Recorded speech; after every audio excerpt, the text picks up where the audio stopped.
ಒಳ್ಳೆಯ ತಂದೆಯೇ, ಸರ್ವಶಕ್ತನಾದ ದೇವರೇ, ಈ ಸುಂದರವಾದ ಸಮಯಕ್ಕಾಗಿ ನಿಮಗೆ ಸ್ತೋತ್ರ. ಕೃಪೆಯುಳ್ಳ ಕರದ ಕೆಳಗೆ ತಗ್ಗಿಸಿಕೊಳ್ಳುತ್ತೇವೆ.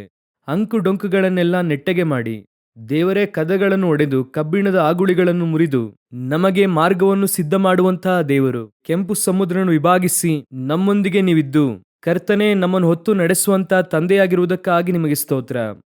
ಹಾಲು ಜೇನು ಹರಿಯುವಂಥ ದೇಶವನ್ನು ಹೊಂದಿಕೊಳ್ಳುವ ತನಕ ದೇವರೇ, ನೀವು ನಮ್ಮೊಂದಿಗೆ ಇರುವಂತಹ ದಯೆಗಾಗಿ ಸ್ತೋತ್ರ. ನಿಮ್ಮ ಮನ್ನಾವನ್ನು ಒಂದೊಂದು ದಿನವೂ ಕೂಡ ನಮಗೆ ಕೊಡುತ್ತಾ ಇರುವಂತಹ ದಯೆಗಾಗಿ ಸ್ತೋತ್ರ. ನೀವು ಮನ್ನಾವನ್ನು ನಮಗೆ ಹಂಚಿಕೊಡಬೇಕೆಂದು ಪ್ರಾರ್ಥಿಸುತ್ತೇವೆ. ನೀವು ಮಾತನಾಡಿ, ನೀವು ಸಂಧಿಸಿರಿ. ನಮ್ಮ ದೇವರಾದ ಯೇಸು ಕ್ರಿಸ್ತನ ನಾಮದಲ್ಲಿ ಪ್ರಾರ್ಥಿಸುತ್ತೇವೆ, ನಮ್ಮ ಜೀವವುಳ್ಳ ಒಳ್ಳೆಯ ತಂದೆಯೇ. ಹಾಲೆಲೂಯ. 2 ಕೊರಿಂಥದವರಿಗೆ 11ನೇ ಅಧ್ಯಾಯ 2ನೇ ವಾಕ್ಯ. ನಾನು ನಿಮ್ಮ ವಿಷಯದಲ್ಲಿ ಚಿಂತಿಸುತ್ತೇನೆ, ನಿಮ್ಮನ್ನು ಕ್ರಿಸ್ತನೆಂಬ ಒಬ್ಬನೇ ಪುರುಷನಿಗೆ ಶುದ್ಧ ಕನ್ಯೆಯಂತೆ ಒಪ್ಪಿಸಬೇಕೆಂದು ನಿಮ್ಮನ್ನು ಆತನಿಗೆ ನಿಶ್ಚಯ ಮಾಡಿದ್ದೇನಲ್ಲ. ಸಭೆಯ ಕುರಿತು ಪೌಲನು ಬರೆಯುತ್ತಾರೆ, ಸಭೆ ಮದಲಿಂಗನಾಗಿರುವಂತಹ ಕ್ರಿಸ್ತನಿಗೋಸ್ಕರವಾಗಿ ಸಿದ್ಧಪಡಿಸುವಂಥದ್ದು. ಈ ಸಿದ್ಧವಾಗುವಂತಹ ಸಭೆಯ ಕುರಿತಾಗಿ ಅವರು ಹೇಳುವಂತಹ ಮಾತು ಏನೆಂದರೆ, ಒಬ್ಬನೇ ಪುರುಷನಿಗೆ ಒಪ್ಪಿಸಬೇಕೆಂದು ನಿಶ್ಚಯಿಸಿರುವುದರಿಂದ ನೀವು ನಾನು ಬರಲಿಕ್ಕಿರುವಂತೆ ಯೇಸು ಕ್ರಿಸ್ತನಿಗೆ ಒಪ್ಪಿಸಿಕೊಡುವುದಕ್ಕೋಸ್ಕರವಾಗಿ ಕಾದಿದ್ದೇವೆ ಅಥವಾ ಸಂರಕ್ಷಿಸಲ್ಪಡುತ್ತಾ ಇದ್ದೇವೆ. ಈಗ ನೀವೊಂದು ಸಭೆಯಲ್ಲಿದ್ದೀರಾ, ಒಬ್ಬ ಕುರುಬನ ಬಳಿಯಲ್ಲಿ ಇದ್ದೀರಾ. ಈ ಸಭೆಯಲ್ಲಿ 5 ವಿಧವಾದಂತಹ ಸೇವೆಗಳಿದೆ. ಸಭಾಪಾಲಕರ ಸೇವೆ, ಅಪೊಸ್ತಲರ ಸೇವೆ, ಪ್ರವಾದಿಗಳ ಸೇವೆ, ಉಪದೇಶಕರ ಸೇವೆ, ಸುವಾರ್ತಿಕರ ಸೇವೆ. ಈ 5 ಸೇವೆಗಳು ಸೇರಿ ಒಂದು ಕನ್ಯೆಯನ್ನು ಸಿದ್ಧ ಮಾಡಿ ಬರಲಿಕ್ಕಿರುವಂಥ ಮದಲಿಂಗನಿಗೆ ಒಪ್ಪಿಸುವುದು. ಇದುವೇ ಸಭೆಯ ಕೆಲಸ. ನಾವೆಲ್ಲರೂ ಕೂಡ ಸಭೆಯಲ್ಲಿ ಒಂದು ಅಂಗಗಳಾಗಿ ಇದ್ದೇವೆ. ನಿಮ್ಮನ್ನು ಇಲ್ಲಿ ಇಟ್ಟಿರುವುದಕ್ಕೆ ದೇವರ ಉದ್ದೇಶ ಏನೆಂದರೆ, ದೇವರಾತ್ಮನು ಬರೆಯುತ್ತಾರೆ, ಬರಲಿಕ್ಕಿರುವಂಥ ಪುರುಷನಿಗೆ ನಿಮ್ಮನ್ನು ಒಪ್ಪಿಸುವುದಕ್ಕಾಗಿ. ಪುರುಷನು ಅಂದರೆ ಗಂಡು, ಗಂಡು ಮಗ ಎಂಬುದಾಗಿ ಅರ್ಥ. 2 ಅರ್ಥ ಇದೆ. ಮದುವೆ ಆದವರನ್ನು ಕೂಡ ನಾವು ಪುರುಷ ಅಂತ ಹೇಳುತ್ತೇವೆ. ಅದೇ ರೀತಿ ಒಬ್ಬ ಗಂಡನ್ನು ಕೂಡ ಪುರುಷ ಎಂದು ಹೇಳುತ್ತೇವೆ ವಾಕ್ಯದ ಪ್ರಕಾರ. ಬರಲಿಕ್ಕಿರುವಂತಹ ಮದಲಿಂಗನು ಯೇಸು ಕ್ರಿಸ್ತನಿಗೆ ನಮ್ಮ ಸಭೆಯನ್ನು ಶುದ್ಧ ಕನ್ನಿಕೆಯಂತೆ ಒಪ್ಪಿಸುವುದಕ್ಕಾಗಿ. ಹಾಗಾದರೆ ದೇವರು ತಮ್ಮ ಕರಗಳಿಗೆ ಒಪ್ಪಿಸುವಂತಹ ಆ ಸಭೆಯು ಎಂತಹ ಸಭೆಯಾಗಿರಬೇಕೆಂಬುದಾಗಿ ದೇವರು ಒಂದು ಅರ್ಹತೆಯನ್ನು ಇಟ್ಟಿದ್ದಾರೆ. ಅದೇನೆಂದರೆ, ಒಂದು ವಾಕ್ಯವನ್ನು ಪೌಲನು ಹೇಳುತ್ತಾರೆ, ಎಲ್ಲವನ್ನು ಅನುಭವಿಸುವುದಕ್ಕೆ ನನಗೆ ಅಧಿಕಾರ ಉಂಟು, ಆದರೆ ಎಲ್ಲವೂ ಕೂಡ ನನಗೆ ವಿಹಿತವಾಗಿದೆ. ಈ ಲೋಕದಲ್ಲಿರುವಂಥ ಎಲ್ಲವನ್ನು ಕೂಡ ಅನುಭವಿಸುವುದಕ್ಕೆ ನಮಗೆ ಸ್ವಾತಂತ್ರ್ಯ ಉಂಟು. ಏನು ಕಾರಣ ಎಂದು ಕೇಳುವುದಾದರೆ, ನೀವು ನಾನು ಅರಸನ ಮಕ್ಕಳಾಗಿ ಇದ್ದೇವೆ. ಒಂದು ದೇಶದಲ್ಲಿ ಒಬ್ಬ ಅರಸನಿದ್ದಾನೆಂದರೆ ಆ ಅರಸನ ಮಗನಿಗೆ ಆ ಅರಸನಿಗಿರುವಂಥ ಎಲ್ಲ ಅಧಿಕಾರವೂ ಉಂಟು, ಯಾಕಂದ್ರೆ ಅವನು ಚಿಕ್ಕ ಅರಸನು. ಹಾಗಿರುವಾಗ ಆ ಮಗನಿಗೆ ಒಂದು ತಿಳಿದಿರಬೇಕು, ಎಲ್ಲವನ್ನು ಅನುಭವಿಸುವುದಕ್ಕೆ ನನಗೆ ಅಧಿಕಾರ ಉಂಟು, ಆದರೆ ಯಾವುದು ನನಗೆ ಯೋಗ್ಯವಾದದ್ದು. ನೀವು ದಾವೀದನ ಹತ್ರ ಒಂದು ಒಳ್ಳೆಯ ವಿಷಯವನ್ನು ನೋಡಬಹುದು. ದಾವೀದನು ಜನರನ್ನು ಬಹಳವಾಗಿ ಪ್ರೀತಿಸುವಂತಹ ಒಬ್ಬ ಕುರುಬನು, ಕುರಿಗಳನ್ನು ಪ್ರೀತಿಸುವಂತಹ ಕುರುಬನು. ಕುರಿಗಳನ್ನು ಯಾವ ರೀತಿಯಾಗಿ ಪ್ರೀತಿಸುತ್ತಾರೋ ಅದೇ ರೀತಿಯಾಗಿ ಜನರನ್ನು ಪ್ರೀತಿಸುತ್ತಾರೆ.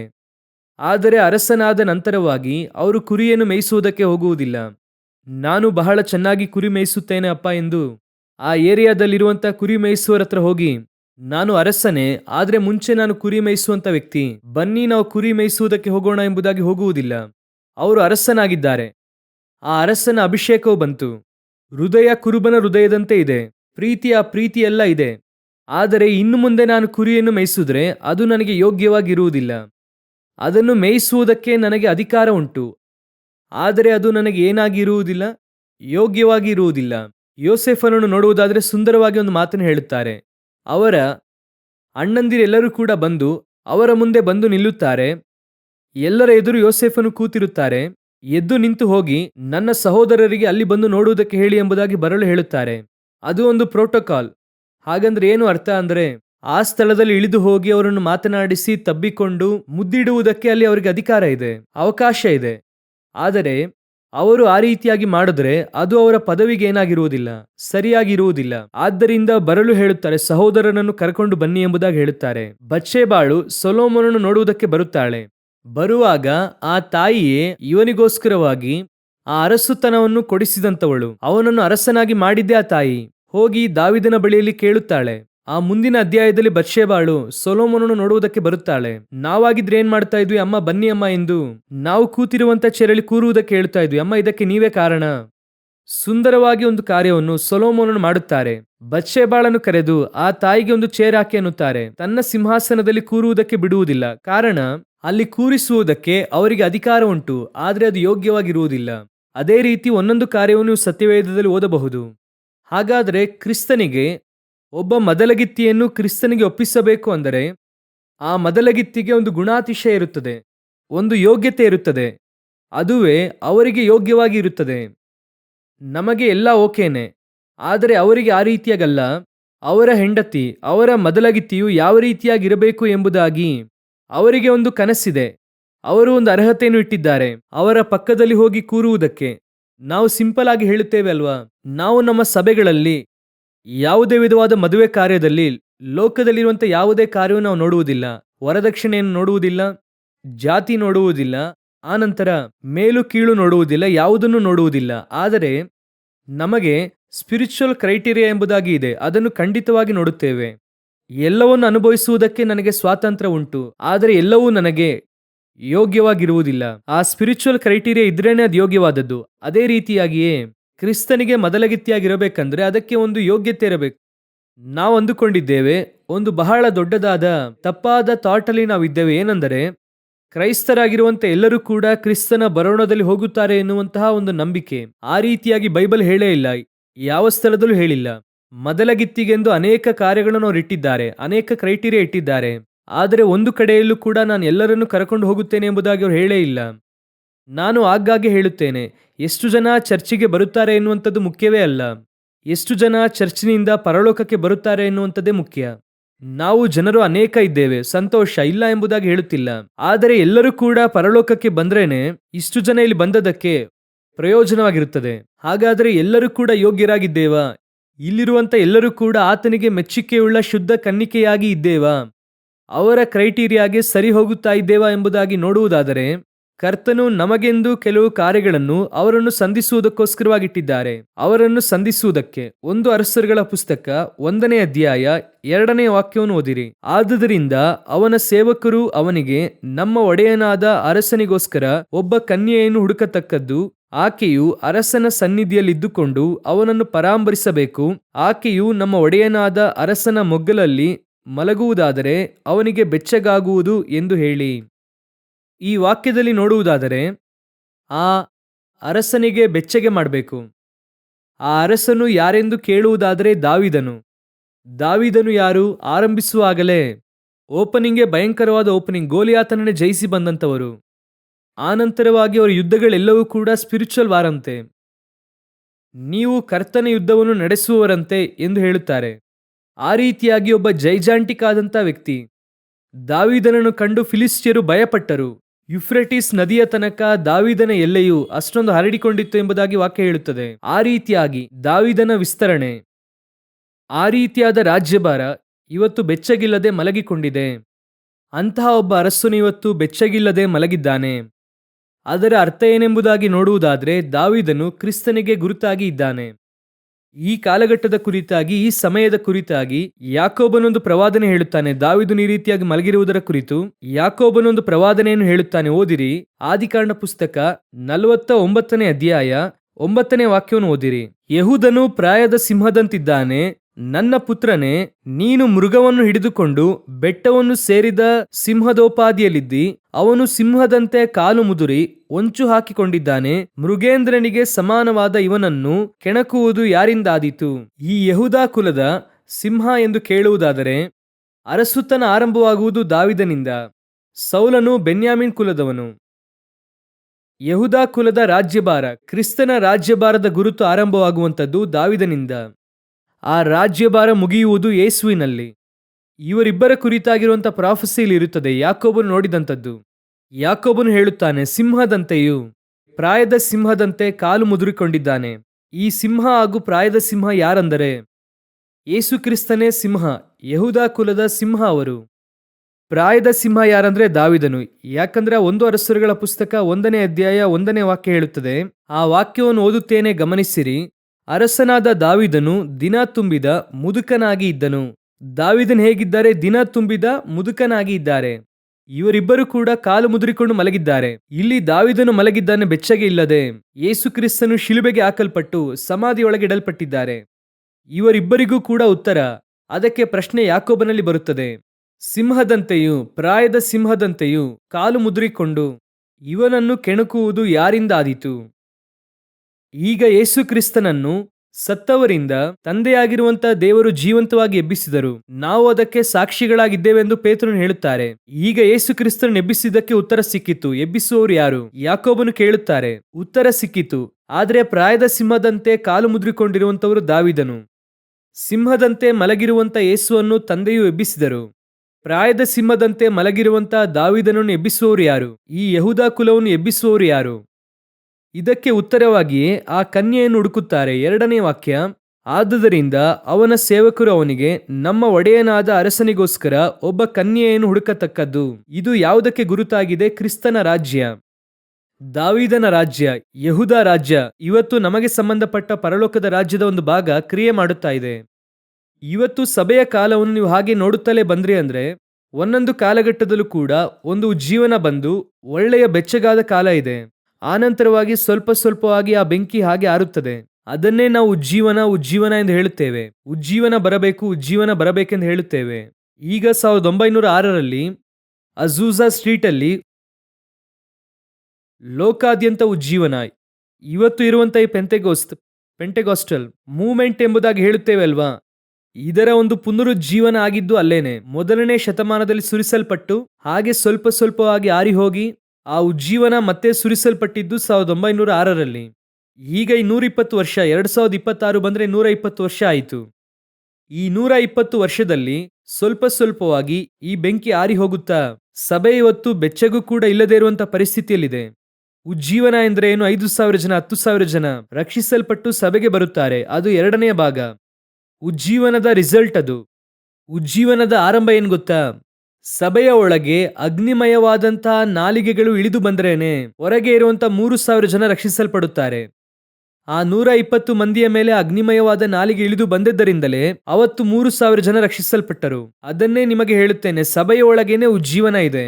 ಸಭೆ ಎದ್ದೇಳಬೇಕು. ಈ 120 ಮಂದಿ 3.5 ವರ್ಷಗಳ ಕಾಲ ಯೇಸುವಿನೊಂದಿಗೆ ಇದ್ದಾರೆ. ಗಲಿಲಾಯದಿಂದ ಅವರೊಂದಿಗೆ ಸೇವೆ ಮಾಡಿಕೊಂಡು ಬಂದಂತ ಮಗ್ದಲದ ಮರಿಯಳಿಂದ ಆರಂಭವಾಗಿ ಯೇಸುವಿನಿಂದ ಆರಿಸಿಕೊಳ್ಳಲ್ಪಟ್ಟ 12 ಅಪೊಸ್ತಲರುಗಳಿಂದ ಆರಂಭಿಸಿ 120 ಮಂದಿಯಲ್ಲಿ ಕೂಡಿದ್ದಾರೆ. ಆದರೆ ಯೇಸು ಇರುವ ತನಕ ಬರದೇ ಇರುವಂತಹ ಉಜ್ಜೀವನ ಯೇಸು ಪುನರುತ್ಥಾನವಾಗಿ 50ನೆಯ ದಿನದಲ್ಲಿ ಬರುತ್ತದೆ. ಅಂದರೆ ಪರಲೋಕಕ್ಕೆ ಆರೋಹಣವಾಗಿ ಅವತ್ತಿನಿಂದ 10ನೇ ದಿನ, ಯೇಸು ಪುನರುತ್ಥಾನವಾಗಿ 50ನೆಯ ದಿನ. ಆದ್ದರಿಂದ ಅದಕ್ಕೆ ಹೆಸರು ಪೆಂಟೆಗೋಸ್ಟಲ್ ಎಂಬುದಾಗಿ ಅರ್ಥ. ಪಂಚಶತಮದ ಹಬ್ಬ ಅಂದ್ರೆ 50ನೆಯ ದಿನ ಎಂದು ಅರ್ಥ. ಹಾಗಾದ್ರೆ ಆ 120 ಮಂದಿಯೊಳಗೆ ಬಂದಂತಹ ಉಜ್ಜೀವನವೇ ಹೊರಗೆ 3,000 ಜನರಲ್ಲಿ ಹೋಯಿತು. ಅದು ಹಾಗೇನೆ ಯೆರೂಸಲೇಮಿನಲ್ಲಿಯೂ ಯೂದಾಯದಲ್ಲಿಯೂ ಸಮಾರ್ಯದಲ್ಲಿಯೂ ಭೂಮಿಯ ಕಟ್ಟಕಡೆ ನಮ್ಮ ತನಕ ಬಂದಿದೆ. ಮತ್ತೆ ಆ ಬೆಂಕಿ ಸ್ವಲ್ಪ ಸ್ವಲ್ಪವಾಗಿ ಕಡಿಮೆ ಆಯಿತು. ಈಗ ಮತ್ತೆ ಅಜೂಜಾ ಸ್ಟ್ರೀಟ್ ಅಲ್ಲಿ ಅಪೋಸ್ತಲಿಕ್ ಫೇತ್ ಎನ್ನುವಂತಹ ಚರ್ಚಲ್ಲಿ ಪಾಸ್ಟರ್ ಸೀಮೋರ್ ಎನ್ನುವಂತಹ ನಾಯಕತ್ವದಲ್ಲಿ ಇದ್ದಂತಹ ಸಭೆಯಲ್ಲಿಯೇ ಫಸ್ಟ್ ಉಜ್ಜೀವನ ಬಂತು. ನಮ್ಮ ಕಾಲದಲ್ಲಿ ಸಭೆಯೊಳಗೇನೆ ಬಂತು. ಅವತ್ತು ಅವರ ಕಾಲಘಟ್ಟದಲ್ಲಿ ತೆಗೆದು ನೋಡಿರಿ, ಆ ರೀತಿಯಾದ ಕಾಲವನ್ನು ಪುನಃ ನಾವಿನ್ನೂ ಕೂಡ ನೋಡಿಲ್ಲ. ಒಂದು ದಿನಕ್ಕೆ 3 ಆರಾಧನೆ, 7 ದಿನವೂ ಕೂಡ ಆರಾಧನೆ. 3 ವರ್ಷ ನಡೆದಿದೆ ಆ ರೀತಿಯಾಗಿ. ಒಂದು ದಿನಕ್ಕೆ 3 ಆರಾಧನೆ, 7 ದಿನವೂ ಆರಾಧನೆ, 3 ವರ್ಷ ಆ ರೀತಿಯಾಗಿ ನಡೆದಿದೆ. ಆ 3 ವರ್ಷಗಳು 365 ದಿನಗಳು, 7 ದಿನಗಳು, 3 ಆರಾಧನೆ. ಅವತ್ತು ಆರಂಭವಾದಂಥದ್ದು ಆ ಬೆಂಕಿ ಈ 120 ವರ್ಷದ ತನಕ ಹೋಗುತ್ತಾ ಇದೆ. ಅದೇ ಉಜ್ಜೀವನ. ಪುನಃ ಅದು ಈಗ ಆರಿ ಹೋಗಿದೆ ಸ್ವಲ್ಪ ಸ್ವಲ್ಪವಾಗಿ. ಸಭೆಯೊಳಗೆ ಆ ಬೆಂಕಿ ಕಡಿಮೆಯಾಗಿದೆ. ಅದು ಕಡಿಮೆಯಾಗಿರುವುದರಿಂದ ಈಗ ಮತ್ತೆ ಇನ್ನೊಂದು ಉಜ್ಜೀವನವನ್ನು ನಾವು ಎದುರು ನೋಡುತ್ತಾ ಇದ್ದೇವೆ. ಪುನಃ ಅರಸನ ರಾಜ್ಯವು ಎಬ್ಬಿಸಲ್ಪಡಬೇಕು. ಒಂದು ಬೆಂಕಿ ಬೇಕು, ಒಂದು ಬೆಚ್ಚಗೆ ಮಾಡುವಂತ ಕಾರ್ಯ ಬೇಕು. ಈಗ ಕರ್ತನು ಏನು ಮಾಡ್ತಾ ಇದ್ದಾರಂತೆ, ಅರಸನಿಗೆ ಬೆಚ್ಚಗಾಗಿ ಮಾಡುವಂತೆ ಒಬ್ಬ ಕನ್ನಿಕೆಯನ್ನು ಹುಡುಕೋಣ. ಕರ್ತನು ಈಗ ಏನ್ ಮಾಡುತ್ತಾರೆ? ನಾನು ಮತ್ತೆ ಹೇಳುತ್ತೇನೆ, ಕರ್ತನ ರಾಜ್ಯಕ್ಕೆ ಕಡೆಯ ಕಾಲದಲ್ಲಿ ಒಂದು ಉಜ್ಜೀವನವನ್ನು ಕಾಣುವುದಕ್ಕೆ ದೇವರು ಒಂದು ಚಿಕ್ಕ ಸಭೆ, ನಾನು ಚಿಕ್ಕ ಸಭೆ ಅಂದ್ರೆ ಅಳತೆಯಲ್ಲಿ ಹೇಳುತ್ತಿಲ್ಲ, ಚಿಕ್ಕ ಸಭೆ 20 ಜನ ಆ ರೀತಿ ಹೇಳುತ್ತಿಲ್ಲ. ದೇವರ ದೃಷ್ಟಿಯಲ್ಲಿ ನಾವು ಚಿಕ್ಕವರಾಗಿದ್ದರೂ ಕೂಡ ಕರ್ತನಿಗೆ, ಆತನ ರಾಜ್ಯಕ್ಕೆ, ಆತನ ಸೇವೆಗೆ, ಉಜ್ಜೀವನಕ್ಕೆ ಉಪಯೋಗವಾಗುವಂತ ಒಂದು ಸಭೆಯನ್ನು ದೇವರು ಹುಡುಕುತ್ತಿದ್ದಾರೆ. ಕರ್ತನು ಎದುರು ನೋಡುತ್ತಿದ್ದಾರೆ. ಆ ಸಭೆಯ ಮುಖಾಂತರವಾಗಿಯೇ ದೇವರು ದೊಡ್ಡ ಕಾರ್ಯವನ್ನು ಮಾಡುವುದಕ್ಕೆ ಬಯಸುತ್ತಿದ್ದಾರೆ. ಅರಸನ ಬಳಿಯಲ್ಲಿ ಆ ಕನ್ಯೆಯನ್ನು ಕರಕೊಂಡು ಬಂದರು ಎಂಬುದಾಗಿ ಇದೆ.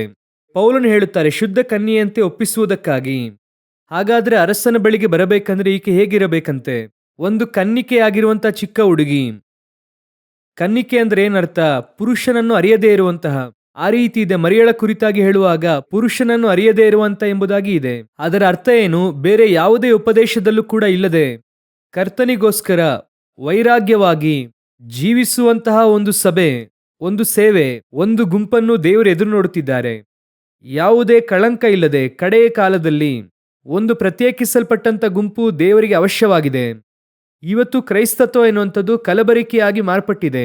ಇಹಲೋಕದ ನಡವಳಿಕೆಯನ್ನು ಅನುಸರಿಸಬಾರದೆಂದು ರೋಮ 12:7 ಹೇಳುತ್ತದೆ. ಆದರೆ ಇವತ್ತು ಸಭೆ ಇಹಲೋಕದ ನಡವಳಿಕೆಯನ್ನು ಅನುಸರಿಸುವುದರಲ್ಲಿ ಆತುರವಾಗಿ ಇದೆ. ದೇವಪುತ್ರರು ಮನುಷ್ಯ ಪೌತ್ರಿಯರೊಂದಿಗೆ ಇಜ್ಜೋಡಾಗುವುದಕ್ಕೆ ಅವರು ಬಯಸುತ್ತಾ ಇದ್ದಾರೆ. ಒಂದು ಫ್ಯಾಂಟಸಿ, ಒಂದು ಮಾಡರ್ನ್ ಏಜ್ ಅಥವಾ ಲೋಕಕ್ಕೆ ತಕ್ಕಂತೆ ತಾತ್ಕಾಲಿಕವಾಗಿ ತಮ್ಮನ್ನು ಮಾರ್ಪಡಿಸಿಕೊಳ್ಳುವಂಥದ್ದು. ಚೆನ್ನಾಗಿ ಗಮನಿಸಿರಿ. ಈ ರೀತಿ ಹೇಳಿದ ಕೂಡಲೇ ಒಬ್ಬ ದೊಡ್ಡ ಬೈಬಲ್ ಟೀಚರ್ ಏನ್ ಹೇಳುತ್ತಾರೆ? ಇವರೇನು ಸುಮ್ಮನೆ ಲೋಕವನ್ನು ಸಭೆಯಲ್ಲಿ ತರಬಾರದೆಂದು ಹೇಳುತ್ತಿದ್ದಾರೆ. ಹಾಗಾದ್ರೆ ಮೈಕ್ ಬೇಡವಾ, ಲೈಟ್ ಬೇಡವಾ, ಸ್ಪೀಕರ್ ಬೇಕಾಗಿಲ್ವಾ ಅಂತ ಕೇಳುತ್ತಿದ್ದಾರೆ. ಮತ್ತೆ ಹೇಳುತ್ತೇನೆ, ಚೆನ್ನಾಗಿ ಗಮನಿಸಿರಿ. ಈಗ ಸತ್ಯವೇದದ ವಾಕ್ಯ ಇದೆ. ಈ ವಾಕ್ಯವು ಆರಂಭದಲ್ಲಿ ಮೋಶೆಯ ಬಳಿ ಆಜ್ಞೆಗಳಾಗಿ ಬರೆದುಕೊಟ್ಟರು. ಆನಂತರವಾಗಿ ಪೌಲನ ಕಾಲದಲ್ಲಿ ಸುರುಳಿಯಲ್ಲಿ ಅದು ಬರೆಯಲ್ಪಟ್ಟಿತು. ಈಗ ನಮ್ಮ ಕಾಲದಲ್ಲಿ ಪೇಪರಲ್ಲಿ ಬಂದಿದೆ, ಪ್ರಿಂಟೆಡ್ ವರ್ಷನ್. ಈಗ ಡಿಜಿಟಲ್, ಗಾಳಿಯಲ್ಲಿ ಬರೆಯುತ್ತೇವೆ. ನಾನು ಹೇಳುವುದು ಅರ್ಥವಾಗುತ್ತಿದ್ಯಾ? ಕಲ್ಲಿನ ಮೇಲೆ ಫಸ್ಟ್ ಇತ್ತು, ಆನಂತರ ಸುರುಳಿಯಾಗಿ ಬಂತು, ಆಮೇಲೆ ಪೇಪರಲ್ಲಿ ಬಂತು, ಈಗ ಗಾಳಿಯಲ್ಲಿ ಬರೆಯುತ್ತೇವೆ, ಡಿಜಿಟಲ್. ಈ ಮೋಡು ಬದಲಾಗುತ್ತದೆ. ಕಲ್ಲುಗಳಿಂದ, ಸುರುಳಿಯಿಂದ, ಪೇಪರಿಂದ, ಗಾಳಿಯಿಂದ ಮುಂದೆ ಬೇರೆದು ಬರಬಹುದು. ಮೋಡ್ ಬದಲಾಗುತ್ತದೆ. ಆದರೆ ಅವತ್ತಿನಿಂದ ಇವತ್ತಿನ ತನಕ ಸತ್ಯವೇದದ ವಾಕ್ಯ ಯಾವತ್ತೂ ಮಾರ್ಪಟ್ಟೇ ಇಲ್ಲ. ವಾಕ್ಯ ಆ ರೀತಿಯಾಗಿ ಇರುತ್ತದೆ. ಈಗ ಈ ಮೋಡ್ ಬದಲಾಗಬಹುದು, ಆದರೆ ವಾಕ್ಯ ಬದಲಾಗುವುದಿಲ್ಲ. ವಾಕ್ಯದಲ್ಲಿ ಕಲಬೆರಿಕೆ ಬರಬಾರದು, ಅದನ್ನೇ ಹೇಳುತ್ತಿದ್ದೇನೆ. ನೀವು ನಾನು ಅವತ್ತು ಜುಬ್ಬ ಪೈಜಾಮ ಹಾಕಿಕೊಂಡಂತ ಸೇವಕರು ನೋಡಿರುತ್ತೇವೆ. ಇವತ್ತು ಪ್ಯಾಂಟ್ ಶರ್ಟ್ ಹಾಕಿಕೊಂಡಂತ ಸೇವಕರು ನೋಡುತ್ತಿದ್ದೇವೆ. ನಾಳೆ ಇದಕ್ಕಿಂತ ಬೇರೆ ವರ್ಷನಲ್ಲಿರುವಂತಹ ಸೇವಕರನ್ನು, ಈಗ ಕೋಟ್ ಸೂಟ್ ಹಾಕಿಕೊಂಡಂತ ಸೇವಕರು ನೋಡ್ತೀರಾ ಅಥವಾ ಬೇರೆ ನೋಡುತ್ತೀರಾ? ನಾನು ಹೇಳುತ್ತಾ ಇರುವಂತದ್ದು ಇದಲ್ಲ. ನಿಮ್ಮ ಒಳಗೆ ಇರುವಂತಹ ದೇವರ ವಾಕ್ಯ, ಆ ಉಜ್ಜೀವನ, ವೈರಾಗ್ಯ, ಪರಿಶುದ್ಧತೆ, ನಂಬಿಕೆ, ಇದು ಮಾರ್ಪಡದೆ ಇರುವಂತೆ ನೀನೇನೇ ಮಾರ್ಪಟ್ಟರು ಒಳಗೆ ಮಾರ್ಪಡಬಾರದು. ಅವತ್ತು ಕೂದಲು ಬೆಳೆಸುವರು ಹೀಗೆ ಬೆಳೆಸಿದ್ರು, ಇವತ್ತು ಈ ರೀತಿ ಬೆಳೆಸ್ತಾ ಇದ್ದೇವೆ. ನಾಳೆ ಬೇರೆ ರೀತಿ ಮಾಡ್ಕೋಬಹುದು ಮೇ ಬಿ. ಆದರೆ ಒಳಗೆ ನೀನು ಹೇಗೆ ಇದ್ದೀಯಾ ಎನ್ನುವಂಥದ್ದೇ ಬಹಳ ಮುಖ್ಯ. ಲೋಕಕ್ಕೆ ತಕ್ಕ ವೇಷ ಅಂದ್ರೆ ಏನು? ನೀನು ಒಳಗೆ ಮಾರ್ಪಟ್ಟಿದ್ರೆ ಈ ಲೋಕದ ಯಾವುದೇ ಕಾರ್ಯ ನಿನ್ನಲ್ಲಿ ಬದಲಾವಣೆಯನ್ನು ತರುವುದಿಲ್ಲ. ನಿನ್ನೊಳಗೆ ಯಾವುದೇ ಲೋಕದ ಕಾರ್ಯವನ್ನು ಒಳಗೆ ತರುವುದಿಲ್ಲ. ಆ ರೀತಿಯಾದಂಥ ಕನ್ನಿಕೆಯನ್ನೇ ದೇವರು ಹುಡುಕುತ್ತಾ ಇದ್ದಾರೆ. ಕನ್ನಿಕೆಯಾಗಿರುವಂಥ ಚಿಕ್ಕ ಹುಡುಗಿ. ಇವತ್ತು ಹಾಗೆ ಇದ್ದೇವಾ? ಇವತ್ತು ಸಭೆಗೆ ಬರುವಾಗಲೇ ಕರ್ತನು ನಿಮ್ಮನ್ನು ಉಪಯೋಗಿಸುವಷ್ಟರ ಮಟ್ಟಿಗೆ ನೀವು ಇದ್ದೀರಾ ಅಂತ ನೋಡಿದ್ರೆ, ಸಭೆಗೆ ಬರುವಂತ ನಿಮ್ಮತ್ರ ಒಂದು ವೈರಾಗ್ಯ ಇದೆ, ಇಲ್ಲ ಎಂಬುದಾಗಿ ಹೇಳುತ್ತಿಲ್ಲ. ಅದೇ ಸಮಯದಲ್ಲಿ ಇನ್ನೂ ದೇವರು ಉಪಯೋಗಿಸದೇ ಇರುವಂತಹ ಇನ್ನೂ ಕೆಲವು ಕಾರ್ಯಗಳು ಒಳಗೆ ಇದೆ. ಇದೇ ಅಪೋಸ್ತಲರಲ್ಲಿ ಕರ್ತನು ಎಷ್ಟೋ ಕಾರ್ಯಗಳನ್ನು 3.5 ವರ್ಷದಲ್ಲಿ ಹೇಳುತ್ತಾರೆ. ಆದರೆ ಯಾರತ್ರನೂ ಕೂಡ ಅವರು ಎದುರು ನೋಡಿದಂತಹ ಒಂದು ಬದಲಾವಣೆ ಬರಲಿಲ್ಲ. ಅವರು ಶಿಲುಬೆಗೆ ಹೋಗುವಂತಹ ಇಂದಿನ ರಾತ್ರಿ ಅವರು ಹೇಳುತ್ತಾರೆ, ನಾನು ಹೋಗಲಿದ್ದೇನೆ, ಈ ರೀತಿ ಹಿಡಿದುಕೊಡುತ್ತಾರೆ, ಎಲ್ಲ ಹೇಳುತ್ತಾರೆ.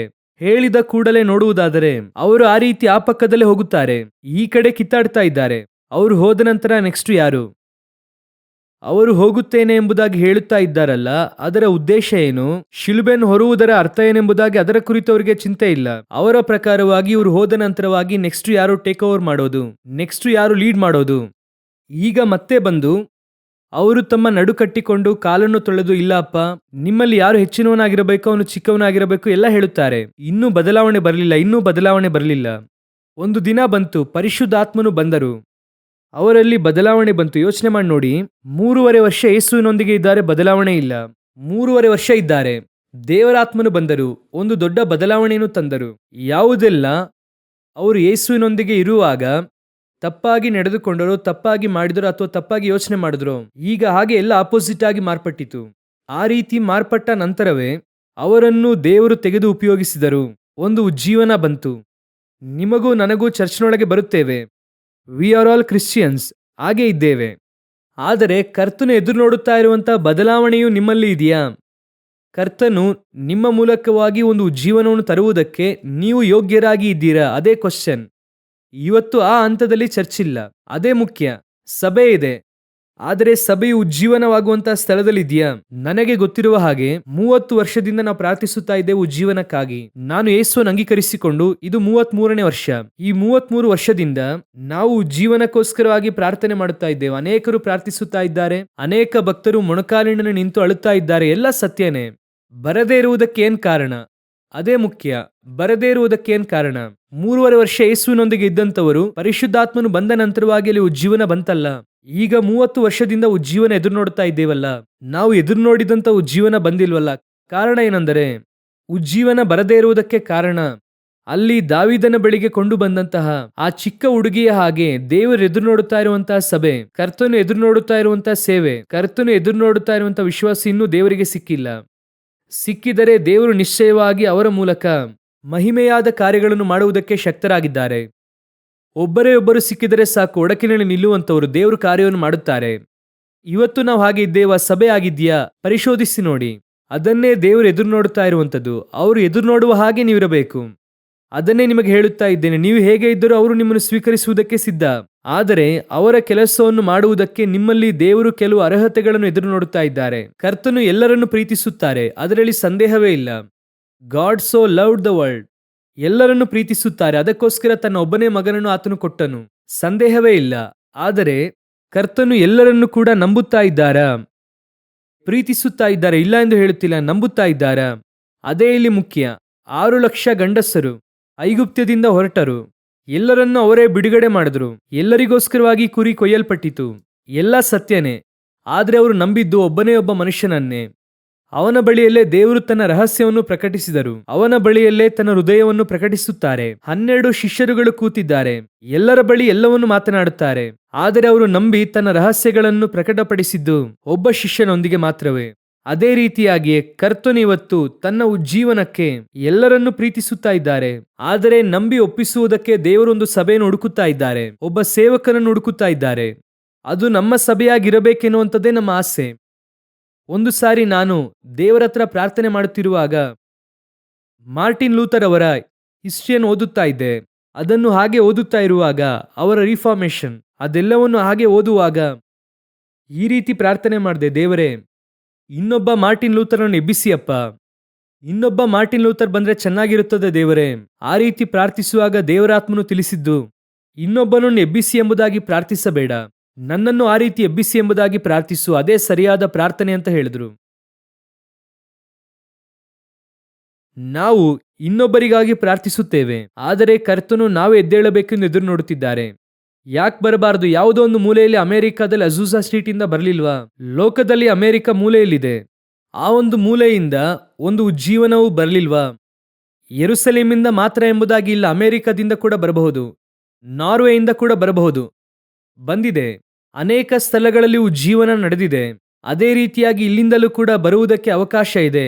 ದೇವರು ತೆಗೆದು ಉಪಯೋಗಿಸುವುದಕ್ಕೆ ಇಷ್ಟಪಡುತ್ತಿದ್ದಾರೆ.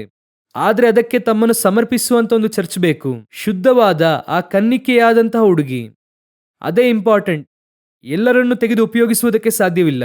ಎಲ್ಲ ಹೆಣ್ಣು ಕೂಡ ಅರಸನಿಗೆ ರಾಣಿಯಾಗಿ ಮಾರ್ಪಡುವುದಕ್ಕಾಗಲ್ಲ ಅಲ್ವಾ? ಎಲ್ಲರೂ ಕೂಡ ದೇವರು ಎದುರು ನೋಡುತ್ತಾ ಇರುವಂತಹ ಕಾರ್ಯದಲ್ಲಿ ಬರುವುದಕ್ಕಾಗಲ್ಲ ಅಲ್ವಾ? ಅದನ್ನೇ ದೇವರು ಇಲ್ಲಿ ಎದುರು ನೋಡುತ್ತಿದ್ದಾರೆ. ಕನ್ನಿಕೆಯಾದಂತಹ ಒಂದು ಹೆಣ್ಣು ವೆರಿ ಇಂಪಾರ್ಟೆಂಟ್. ಆದ್ದರಿಂದ ಮತ್ತೆ ಮತ್ತೆ ಅವರು ಹೇಳುತ್ತಾರೆ ಆ ಮಾತನ್ನು. ಆ ದೇಶದಲ್ಲೆಲ್ಲ ಹುಡುಕಿ ಕನ್ನಿಕೆಯಾಗಿರುವಂತ ಯವನಸ್ಥ ಹುಡುಗಿ, ಬೆಚ್ಚಗೆ ಮಾಡುವುದಕ್ಕೆ ಯಾವ ಹುಡುಗಿಯಾಗಿದ್ರೆ ಏನು ಇಲ್ಲ. ಅರಸನಿಗೆಂಬುದಾಗಿ ಒಂದು ಕ್ವಾಲಿಟಿ ಇದೆ, ಅರಸನಿಗೆಂದು ಒಂದು ಅರ್ಹತೆ ಇದೆ. ಅರಸನು ಆ ಕ್ವಾಲಿಟಿ ಇರುವಂತಹ ಸಭೆಯನ್ನೇ ದೇವರು ಆರಿಸಿಕೊಳ್ಳುತ್ತಾರೆ. ಎಲ್ಲ ಸಭೆಯನ್ನು ದೇವರು ಆರಿಸಿಕೊಳ್ಳುವುದಿಲ್ಲ. ಮತ್ತೆ ಹೇಳುತ್ತೇನೆ, ನಾವು ಯಾವುದರಲ್ಲಿ ದೊಡ್ಡ ವ್ಯಕ್ತಿಯಾಗಿದ್ದೀವಿ ಎನ್ನುವಂಥದ್ದು ಮುಖ್ಯವಲ್ಲ, ಯಾವ ಕಾರ್ಯದಲ್ಲಿ ದೊಡ್ಡ ವ್ಯಕ್ತಿಯಾಗಿದ್ದೀವಿ ಎನ್ನುವಂಥದ್ದು ಮುಖ್ಯವಲ್ಲ. ಕರ್ತನು ನನ್ನನ್ನು ನಂಬುತ್ತಾ ಇದ್ದಾರೆ, ಅದೇ ಮುಖ್ಯ. ಕಡೆಯ ತನಕ ಈ ಕತ್ತೆಯ ಮೇಲೆ ಯೇಸು ಕ್ರಿಸ್ತನು ಕೂತಿದ್ದಾರೆ, ಅದೇ ಮುಖ್ಯ. ಅದನ್ನು ಬೇಸ್ ಮಾಡಿ ಒಬ್ಬ ಸೇವಕನು ಇದ್ದಾನೆ. ಈಗ ಇಲ್ಲಿ ಹೆಚ್ಚು ಕಮ್ಮಿ 1000-2000 ಜನ ಕೂತಿದ್ದೀರಾ. ಇಷ್ಟು ಜನ ಕೂತಿದ್ದೇವೆ, ದೊಡ್ಡ ಚರ್ಚ್ ಎಂಬುದಾಗಿ ಆಟೋಮೆಟಿಕ್ ಆಗಿ ಹೇಳುತ್ತಾರೆ. ದೊಡ್ಡ ಚರ್ಚ್ ಎನ್ನುವುದಕ್ಕಿಂತ ನಾವು ಪಡೆಯಬೇಕಾದ ಇನ್ನೊಂದು ಹೆಸರಿದೆ, ಒಳ್ಳೆಯ ಚರ್ಚ್. ದೇವರ ದೃಷ್ಟಿಯಲ್ಲಿ ಪರಿಶುದ್ಧವಾದ ಸಭೆ, ಶುದ್ಧ ಕನ್ನಿಕೆಯಾದ ಸಭೆ, ಇದೇ ನಾವು ಪಡೆಯಬೇಕಾದ ಹೆಸರು. ಈಗ ಯೋಚನೆ ಮಾಡಿ ನೋಡಿ, 50 ಜನ ಇರುವಂತ ಸಭೆ ಇರುತ್ತದೆ. ಇದೆ, ಅನೇಕ ಇದೆ. ಆ 50 ಜನರು ಕೂಡ ಕರ್ತನಿಗೆ ಮೆಚ್ಚುಗೆಯುಳ್ಳವರಾಗಿದ್ದರೆ, ಈಗ ಕ್ಯಾಟಗರಿ ದೊಡ್ಡ ಚರ್ಚ ಚಿಕ್ಕ ಚರ್ಚ ಎಂಬುದಾಗಿಲ್ಲ. ಒಳ್ಳೆಯ ಚರ್ಚ್ ಇಲ್ವಾ, ಅದೇ ಕ್ಯಾಟಗರಿ. ಕರ್ತನು ಎದುರು ನೋಡುವಂತದೇನು? ದೊಡ್ಡ ಸಭೆಯುಳ್ಳವನೆಂಬುದಾಗಿ ಅಲ್ಲ, ಉತ್ತಮನು ನಂಬಿಗಸ್ತನಾದ ಸೇವಕನೇ ಒಳಗೆ ಬಾ. ಕರ್ತನು ನಮಗೆ ಇಟ್ಟಿರುವಂತಹ ಕ್ವಾಲಿಟಿ ಏನ್ ಗೊತ್ತಾ? ಕನ್ನಿಕೆ ಆಗಿರುವಂತಹ ಯವನಸ್ಥ ಹುಡುಗಿ. ಎಕ್ಸ್ಪೆಕ್ಟೇಷನ್, ದೇವರಿಗೆ ಒಂದು ಎಕ್ಸ್ಪೆಕ್ಟೇಷನ್ ಇದೆ. ಅದನ್ನೇ ದೇವರು ಎದುರು ನೋಡುತ್ತಿದ್ದಾರೆ. ಅದು ನಿಮ್ಮ ಹತ್ರ ನನ್ನ ಹತ್ರ ಇದೆಯಾ? ಆಗಲೇ ದೇವರು ತೆಗೆದು ಯಾವುದಕ್ಕೆ ಉಪಯೋಗಿಸಲು ಸಾಧ್ಯ? ಉಜ್ಜೀವನದಲ್ಲಿ ಉಪಯೋಗಿಸುವುದಕ್ಕೆ ಸಾಧ್ಯ, ರಿವೈವಲ್ ಅಲ್ಲಿ ಉಪಯೋಗಿಸುವುದಕ್ಕೆ ಸಾಧ್ಯ. ಇನ್ನು ಸ್ವಲ್ಪ ಕಾಲವೇ ಇದೆ, ನೋಡುತ್ತಾ ಇದ್ದೇವೆ. ದೇವರ ಬರೋಣ ಹತ್ತಿರ ಇದೆ, ಎಲ್ಲ ನಡೆಯುತ್ತಾ ಇದೆ, ಎಲ್ಲ ಸತ್ಯನೇ. ದೇವರು ಹೇಳುತ್ತಾರೆ ಅಲ್ವಾ ಯೋನನಿಗೆ, ಬಲಗೈಗೂ ಎಡಗೈಗೂ ವ್ಯತ್ಯಾಸ ತಿಳಿಯದೇ ಇರುವಂತ ಜನರು. ಅದೇ ರೀತಿ ಲೋಕಾದ್ಯಂತ ಬಲಗೈಗೂ ಎಡಗೈಗೂ ವ್ಯತ್ಯಾಸ ತಿಳಿಯದೇ ಇರುವಂತ ಕೋಟ್ಯಾಂತರ ಜನರಿದ್ದಾರೆ. ಇಷ್ಟು ಜನರನ್ನು ಬಿಟ್ಟು ಪರಲೋಕಕ್ಕೆ ಹೋಗಲು ಆಗುವುದಿಲ್ಲ. ಒಬ್ಬ ಸೇವಕರು ಹೊತ್ತು ಪ್ರಾರ್ಥನೆ ಮಾಡಿದ್ರು, ಬಹಳ ಸುಂದರವಾಗಿ ಪ್ರಾರ್ಥಿಸಿದ್ರು. ಅವರು ಪ್ರಾರ್ಥಿಸುವಾಗ ಈ ರೀತಿ ಹೇಳಿದ್ರು, ದೇವರೇ, ಇಷ್ಟು ಕೋಟಿ ಜನರಿದ್ದಾರೆ, ಬಿಟ್ಟು ಬರಕ್ಕಾಗಲ್ಲಪ್ಪ, ಏನಾದ್ರೂ ಮಾಡಪ್ಪ ಅಂದ್ರು. ಎಂತಹ ಒಂದು ಭಾರ ನೋಡಿ ಆ ವ್ಯಕ್ತಿಗೆ, ಅವರಲ್ಲಿರುವಂತ ಆಸೆಯನ್ನು, ಆ ದಾಹವನ್ನು ನೋಡಿ. ಇಷ್ಟು ಕೋಟಿ ಜನರಿದ್ದಾರೆಪ್ಪ, ಎಲ್ಲರನ್ನು ಹೇಗಪ್ಪ ನಾನು ನರಕಕ್ಕೆ ಹೋಗುವುದಕ್ಕೆ ಬಿಟ್ಟು ಬರೋದು? ಏನಾದ್ರೂ ಮಾಡಿಯಪ್ಪ, ಏನಾದ್ರೂ ಇವರು ಒಳಗೆ ಬರುವುದಕ್ಕೆ ಒಂದು ಮಾರ್ಗವನ್ನು ಏರ್ಪಡಿಸಿಯಪ್ಪ. ನಿಜವಾಗಿಯೂ ಸೇವೆ ಮಾಡುವಂತ ಮನುಷ್ಯ ಅವರು. ಅವರಿಗೆ ಆ ಒಂದು ಅನುಕಂಪ ಇದೆ. ಇದೇ ಅನುಕಂಪವೇ ಯೋನನ ಮೇಲೆ ದೇವರಿಗೆ ಇತ್ತು. ಅದೇ ಹೃದಯವೇ ಈ ಸೇವಕರಿಗೂ ಇತ್ತು. ಆ ಹೃದಯವು ನಮಗೂ ಇದ್ದರೆ ಒಳ್ಳೆಯದು. ನಮ್ಮ ಸುತ್ತಲೂ ಎಡಗೈಗೂ ಬಲಗೈಗೂ ವ್ಯತ್ಯಾಸ ತಿಳಿಯದೇ ಇರುವಂತ ಲಕ್ಷಗಟ್ಟಲೆ ಜನರಿದ್ದಾರೆ. ಅಷ್ಟು ಜನರನ್ನು ಬಿಟ್ಟೆಲ್ಲ ಹೋಗೋಕ್ಕಾಗಲ್ಲ. ಅಷ್ಟು ಜನರನ್ನು ಬಿಟ್ಟು ಪರಲೋಕಕ್ಕೆ ಹೋಗಲು ಆಗಲ್ಲ. ಕೆಲವರು ಹೇಳುತ್ತಾರೆ, ಕೇಳಿದ್ದೀರಾ? ನಮ್ಮೂರ ಕಡೆ ಗಾದೆ ಹೇಳುತ್ತಾರೆ, ಉರಿಯುವ ಮನೆಯಲ್ಲಿ ತೆಗೆದುಕೊಳ್ಳುವುದು ಲಾಭ ಅನ್ನುತ್ತಾರೆ. ಕಡೆಯದಾಗಿ ಉರಿಯುವಂತ ಮನೆಯಲ್ಲಿ ಯಾವುದನ್ನೆಲ್ಲ ತೆಗೆದುಕೊಳ್ಳುತ್ತೇವೆ ಅದೆಲ್ಲ ಏನು? ನಮಗೆ ಲಾಭ. ಅದೇ ರೀತಿ ಈ ಕಡೆಯ ಕಾಲದಲ್ಲಿ ದೇವರ ಬರೋಣ ಬರುವುದಕ್ಕಿಂತ ಮುಂಚೆ ಎಷ್ಟು ಆತ್ಮಗಳನ್ನು ಆದಾಯ ಮಾಡುತ್ತೇವೋ ಅಷ್ಟು ಲಾಭ. 1 ಸಿಕ್ಕಿದ್ರೂ ಲಾಭ, 9,000 ಸಿಕ್ಕಿದ್ರೂ ಲಾಭ. ಹೇಳುತ್ತಲೇ ಇರಬೇಕು, ಒಂದು ರಿವೈವಲ್ ನಮ್ಮ ಸಭೆಯಿಂದ ಬರಬೇಕು ದೇವರೇ. ನನ್ನ ಮೂಲಕ ಕಡೆಯ ಕಾಲದಲ್ಲಿ ಒಂದು ಬೆಂಕಿ ಹತ್ತಿ ಉರಿಯಬೇಕು ದೇವರೇ. ಹೇಗಾದರೂ ಕೊಳ್ಳೆಯಾಗಿ ನಾನು ಇಲ್ಲಿಂದ ಹೊರಟು ಬರುವಾಗ ಕೈ ತುಂಬ ಆತ್ಮಗಳನ್ನು ಬಾಚಿಕೊಂಡು ಒಳಗೆ ಬರಬೇಕು. ಅಂತಹ ಒಂದು ಆಸೆ ಬರಬೇಕು. ಪರಲೋಕದ ಒಳಗೆ ನಮ್ಮ ಸಭೆಯು ಪ್ರವೇಶಿಸುವಾಗ ಆ ಇಸ್ರಾಯೇಲರು ಹಾಗೆ ಐಗುಪ್ತದಿಂದ ಆಚೆ ಬಂದ ಹಾಗೆ, 6 ಲಕ್ಷ ಗಂಡಸರು ಹೊರಗೆ ಬಂದ ಹಾಗೆ, ಅಷ್ಟರ ಮಟ್ಟಿಗೆ ದೊಡ್ಡ ಗುಂಪನ್ನೇ ಒಳಗೆ ಕರ್ಕೊಂಡು ಹೋಗ್ಬೇಕು. ಅಂತಹ ಒಂದು ಉಜ್ಜೀವನಕ್ಕೆ ನಾವು ಕಾರಣರಾಗಿರಬೇಕು. ಇದ್ದೇವಾ? ಹಾಗಾದ್ರೆ ದೇವರು ಎದುರು ನೋಡುತ್ತಾ ಇರುವಂತಹ ಕನ್ಯೆ ನೀವು ನಾನಾ ಎಂಬುದಾಗಿ ನೋಡಬೇಕು. ಆ ಒಂದು ಕ್ರೈಟೀರಿಯಾ ಈಗಲೂ ಕೂಡ ಹೇಳುತ್ತೇನೆ. ಆ ಬೆಂಕಿಯನ್ನು ತರುವಂಥದ್ದು ದೇವರ ಕೈಯಲ್ಲಿದೆ. ಆದರೆ ಯೌವನಸ್ಥ ಹುಡುಗಿಯಾಗಿ ಆ ಕನ್ನಿಕೆಯಾಗಿ ಇರುವಂಥದ್ದು ನಮ್ಮ ಕೈಯಲ್ಲಿದೆ. ನಾವು ಆ ಕನ್ನಿಕೆಯಾಗಿರುವಂಥ ಯೌವನಸ್ಥ ಹುಡುಗಿಯಾಗಿದ್ದರೆ ನಮ್ಮಲ್ಲಿ ಆ ಬೆಂಕಿಯನ್ನು ಉಂಟು ಮಾಡುವುದಕ್ಕೆ ದೇವರು ಶಕ್ತರಾಗಿದ್ದಾರೆ. ಹಲ್ಲೆಲೂಯಾ. ಈಗ ಈ ಹುಡುಗಿ ಅರಸನಿಗೆ ಬೆಚ್ಚಗೆ ಮಾಡಿ ಅರಸನು ಎದ್ದು ಕೂತುಕೊಳ್ಳುವಂತೆ ಮಾಡಿದಳು. ಓದಿರಿ, 1 ಅರಸರುಗಳ ಪುಸ್ತಕ 1ನೇ ಅಧ್ಯಾಯ 15ನೇ ವಾಕ್ಯವನ್ನು ಓದಿರಿ. ಅರಸನು ಬಹು ವೃದ್ಧನಾಗಿದ್ದರಿಂದ ಶೂನೇಮ್ಯಳಾದ ಅಭಿಷಾಗ್ ಎಂಬಾಕೆಯ ಪರಾಂಬರಿಕೆಯನ್ನು ಹೊಂದುತ್ತಾ ಒಳಗಿನ ಕೋಣೆಯಲ್ಲಿಯೇ ಇರುತ್ತಿದ್ದನು. ಚೆನ್ನಾಗಿ ಗಮನಿಸಿರಿ. ಅರಸನು ಎಷ್ಟೇ ಮಾಡಿದರೂ ಬೆಚ್ಚಗೆ ಇಲ್ಲದೆ ಮಲಗಿಕೊಂಡಿದ್ದ. ವಸ್ತ್ರಗಳಿಂದ ಮುಚ್ಚಿದರೂ ಕೂಡ ಅವನಿಗೆ ಬೆಚ್ಚಗಾಗಲಿಲ್ಲ. ಆ ರೀತಿಯಾಗಿ 2ನೇ ವಾಕ್ಯ ಹೇಳುತ್ತದೆ. ಈ ವಾಕ್ಯ ಹೇಳುತ್ತದೆ, ಅರಸನು ಎದ್ದು ಕೂತುಕೊಂಡಿದ್ದನಂತೆ. ಮುಂದಿನ ವಾಕ್ಯ ಹೇಳುತ್ತದೆ, ಬಚ್ಚಬೆಯು ಅಲ್ಲಿಗೆ ಅರಸನಿಗೆ ಬೊಗ್ಗಿ ನಮಸ್ಕರಿಸಿದಳು. ಅರಸನು ನಿನಗೇನು ಬೇಕು ಎಂದು ಆಕೆಯನ್ನು ಕೇಳಿದನು. ಅರಸನು ಎದ್ದು ಕೂತುಕೊಂಡ. ಹಾಗಂದರೆ ಏನು ಅರ್ಥ? ಈಕೆಯ ಮಿನಿಸ್ಟ್ರಿ ಬಹಳ ದೊಡ್ಡ ಸಕ್ಸಸ್, ರಿವೈವಲ್ ಅನ್ನು ತಂತು ಎಂಬುದಾಗಿ ಅರ್ಥ, ಉಜ್ಜೀವನವನ್ನು ತಂತು ಎಂಬುದಾಗಿ ಅರ್ಥ. ಬೆಚ್ಚಗೆ ಇಲ್ಲದೆ ಇರುವಂತ ಅರಸನನ್ನು ಎದ್ದು ಕೂರುವಂತೆ ಮಾಡಿತು. ಇದುವೇ ನಮ್ಮ ಮಿನಿಸ್ಟ್ರಿಯ ಅಂತ್ಯವಾಗಿರಬೇಕು. ಇದನ್ನು ನಮ್ಮ ಕಣ್ಣು ನೋಡಬೇಕು. ನಮಗೆ ಒಂದು ಆಸೆ ಇರಬೇಕು. ದೇವರು ನನಗೆ ಹೇಳಿಕೊಟ್ರು, ಆಶೀರ್ವಾದವನ್ನು ಸ್ವತಂತ್ರಿಸಿಕೊಳ್ಳುವುದರಲ್ಲಿ 3 ವಿಧ ಇದೆ. 3 ವಿಧ. 1, ಅಬ್ರಹಾಮನಿಗೆ ಆ ದೇಶದ ಕುರಿತಾಗಿ ದೇವರು ಹೇಳಿದ್ರು, ನೀನು ಹೋಗು, ಕಾನಾನ್ ದೇಶವನ್ನು ಕೊಡುತ್ತೇನೆ ಅಂತ ಹೇಳಿದ್ರು. ದೇಶಕ್ಕೆ ಅವರು ಹೋದ್ರು. ಆದರೆ ಆ ದೇಶದಲ್ಲಿ ಅವರು ಈಸಾಕನೊಂದಿಗೂ ಯಾಕೋಬನೊಂದಿಗೂ ಗೂಡಾರದಲ್ಲಿ ತಂಗಿದ್ದರು. ಮೊಮ್ಮಕ್ಕಳ ತನಕ ನೋಡಿದ್ರು.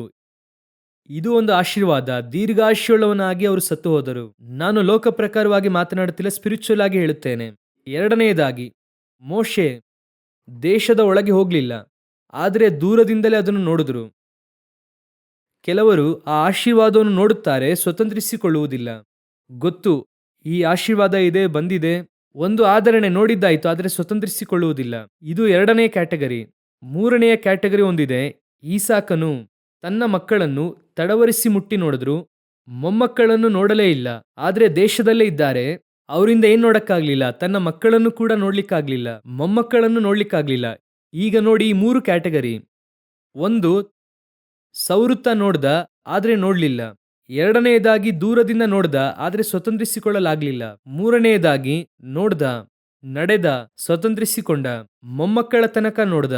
ಅದೇ ರೀತಿಯಾಗಿಯೇ ಉಜ್ಜೀವನವನ್ನು ನಮ್ಮ ಕಣ್ಣುಗಳು ಕಾಣಬೇಕು, ಸ್ವತಂತ್ರಿಸಿಕೊಳ್ಳಬೇಕು, ಅದನ್ನು ಕೊಂಡು ಹೋಗಿ ಪರಲೋಕದಲ್ಲಿ ಒಪ್ಪಿಸಬೇಕು. ಆ ಮೂರು ಆಶೀರ್ವಾದವೂ ಕೂಡ ಸಭೆಯಲ್ಲೇ ಇದೆ. ಸುಮ್ಮನೆ ಉಜ್ಜೀವನವನ್ನು ಅಲ್ಲಿ ನೋಡಿದ್ವಿ, ಇಲ್ಲಿ ನೋಡಿದ್ವಿ, ಅಲ್ಲಿ ಅಮೆರಿಕಾದಲ್ಲಿ ನೋಡಿದ್ವಿ, ಯುರೋಪಲ್ಲಿ ಬಂತು, ನಾವು ಅಲ್ಲಿ ಹೋಗಿ ನೋಡ್ಕೊಂಡು ಬಂದ್ವಿ. ಕೆಲವರಿಗೆಲ್ಲ ಹೆಮ್ಮೆ, ನಾವು ಹೋಗಿ ಅಲ್ಲೇ ನೋಡಿಕೊಂಡು ಬಂದ್ವಿ. ಇದು ಮೋಶೆ ನೋಡಿದ ಹಾಗೆ.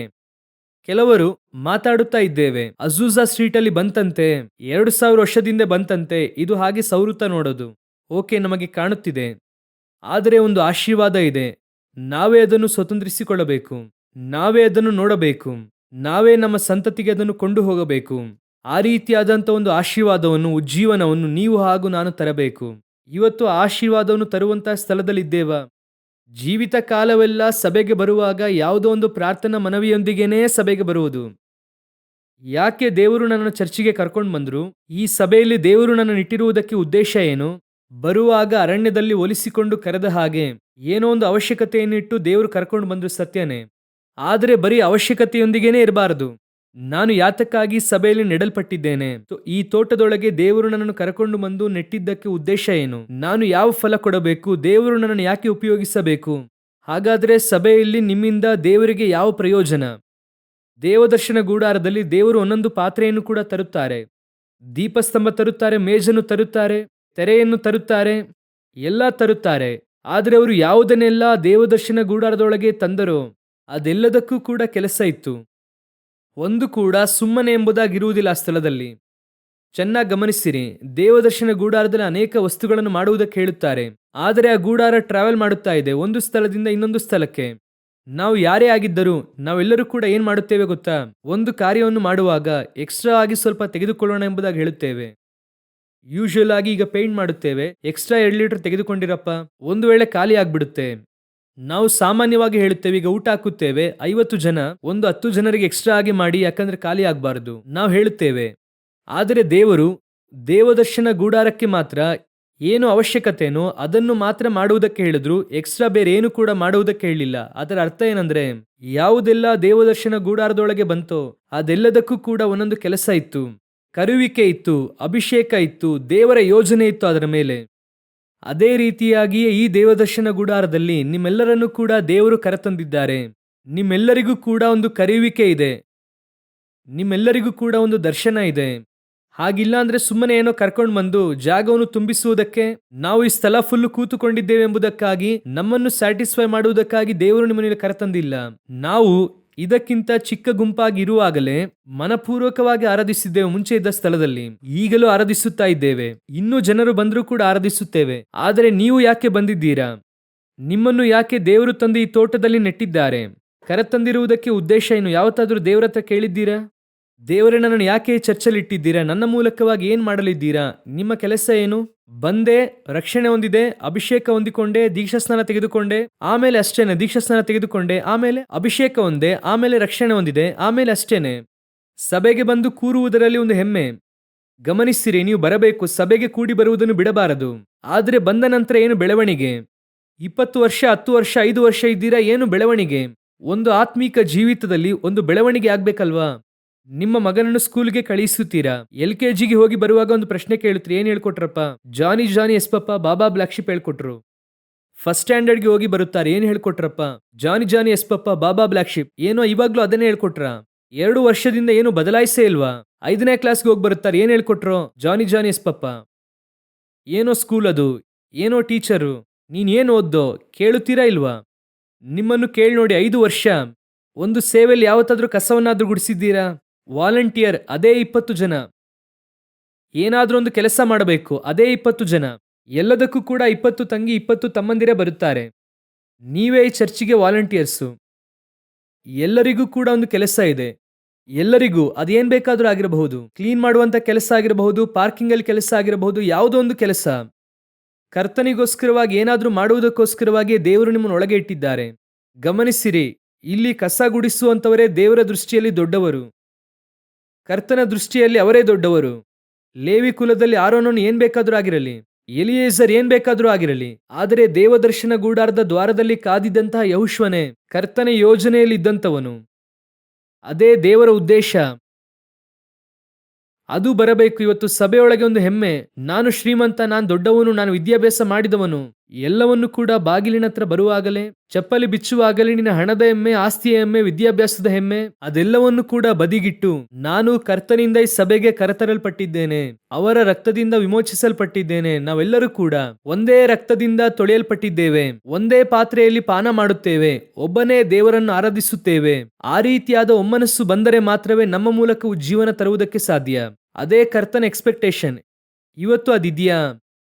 ಆ ಎಕ್ಸ್ಪೆಕ್ಟೇಷನ್ ಇದೆಯಾ? ಅದನ್ನೇ ದೇವರು ಹುಡುಕುತ್ತಾ ಇದ್ದಾರೆ. ಆ ಒಂದು ಉಪಚಾರ ಮಾಡಿದಂತಹ ಆ ಹುಡುಗಿ, ಆಕೆ ರಿವೈವಲ್ ಅನ್ನು ತಂದ್ಲು ನೋಡಿ, ಎಷ್ಟು ಸುಂದರವಾಗಿ ಅರಸನು ಕೂರುವಂತೆ ಮಾಡಿದ್ಲು ನೋಡಿ. ಅದೇ ದೊಡ್ಡ ವಿಷಯ. ಕಡೆಯದಾಗಿ ಒಂದು ಕಾರ್ಯವನ್ನು ನಾನು ಹೇಳಿ ಮುಗಿಸಬೇಕೆಂದು ಬಯಸುತ್ತೇನೆ. ಆ ಹುಡುಗಿಯಲ್ಲಿದ್ದಂಥ ಒಂದು ಬೆಸ್ಟ್ ಕ್ವಾಲಿಟಿ ಏನೆಂಬುದಾಗಿ ನೋಡಿ. ಓದಿರಿ, 1 ಅರಸರುಗಳ ಪುಸ್ತಕ 1ನೇ ಅಧ್ಯಾಯ 4ನೇ ವಾಕ್ಯ ಓದಿರಿ. 1 ಅರಸರುಗಳು 1ನೇ ಅಧ್ಯಾಯ 4ನೇ ವಾಕ್ಯ. ಬಹು ಸುಂದರಿಯಾದ ಈಕೆಯು ಅರಸನನ್ನು ಪರಾಂಬರಿಸುವ ಸೇವಕಿಯಾದಳು, ಅರಸನು ಈಕೆಯನ್ನು ಸಂಗಮಿಸಲಿಲ್ಲ. ಯಾರಾದ್ರೂ ಈ ರೀತಿಯಾಗಿ ಸೇವೆ ಮಾಡುತ್ತೀರಾ? ಯಾರಾದ್ರೂ ಈ ರೀತಿ ಪರಾಂಬರಿಸುತ್ತೀರಾ? ನಾವು ಮಾಡುವಂತ ಚಿಕ್ಕ ವಿಷಯವೂ ಕೂಡ ರಿಜಿಸ್ಟರ್ ಆಗಬೇಕೆಂಬುದಾಗಿ ನೆನೆಸುತ್ತೇವೆ, ಹೌದು ತಾನೆ?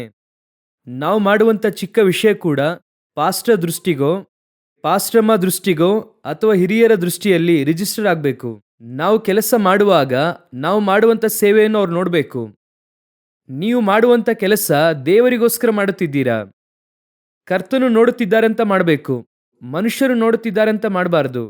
ಕೆಲವು ಸಮಯದಲ್ಲಿ ಮನುಷ್ಯನು ಘನಪಡಿಸಬಹುದು, ಘನಪಡಿಸದೆ ಕೂಡ ಇರಬಹುದು. ಆದರೆ ನಿನ್ನನ್ನು ಘನಪಡಿಸುವಂತ ದೇವರೊಬ್ಬರು ಮೇಲೆ ಕೂತಿದ್ದಾರೆ. ನೀನು ಮಾಡುವಂತ ಎಲ್ಲಾ ಕಾರ್ಯವನ್ನು ಕೂಡ ಅವರು ಗಮನಿಸುತ್ತಲೇ ಇದ್ದಾರೆ, ನೋಡುತ್ತಲೇ ಇದ್ದಾರೆ. ಅವರ ಬಳಿ ಜ್ಞಾಪಕ ಪುಸ್ತಕ ಎಂಬುದಾಗಿ ಇದೆ, ಅದರಲ್ಲಿ ಎಲ್ಲವನ್ನು ಬರೆಯುತ್ತಾರೆ. ಡೇಟ್ ಹಾಕಿ ಡೈರಿಯಲ್ಲಿ ಬರೆದಂತೆ ಬರೆಯುತ್ತಾರೆ. ನೀವೊಂದು ಕಸ ಗುಡಿಸಿದ್ರು ಕೂಡ ದೇವರಿಗೆ ಅದು ಗೊತ್ತು.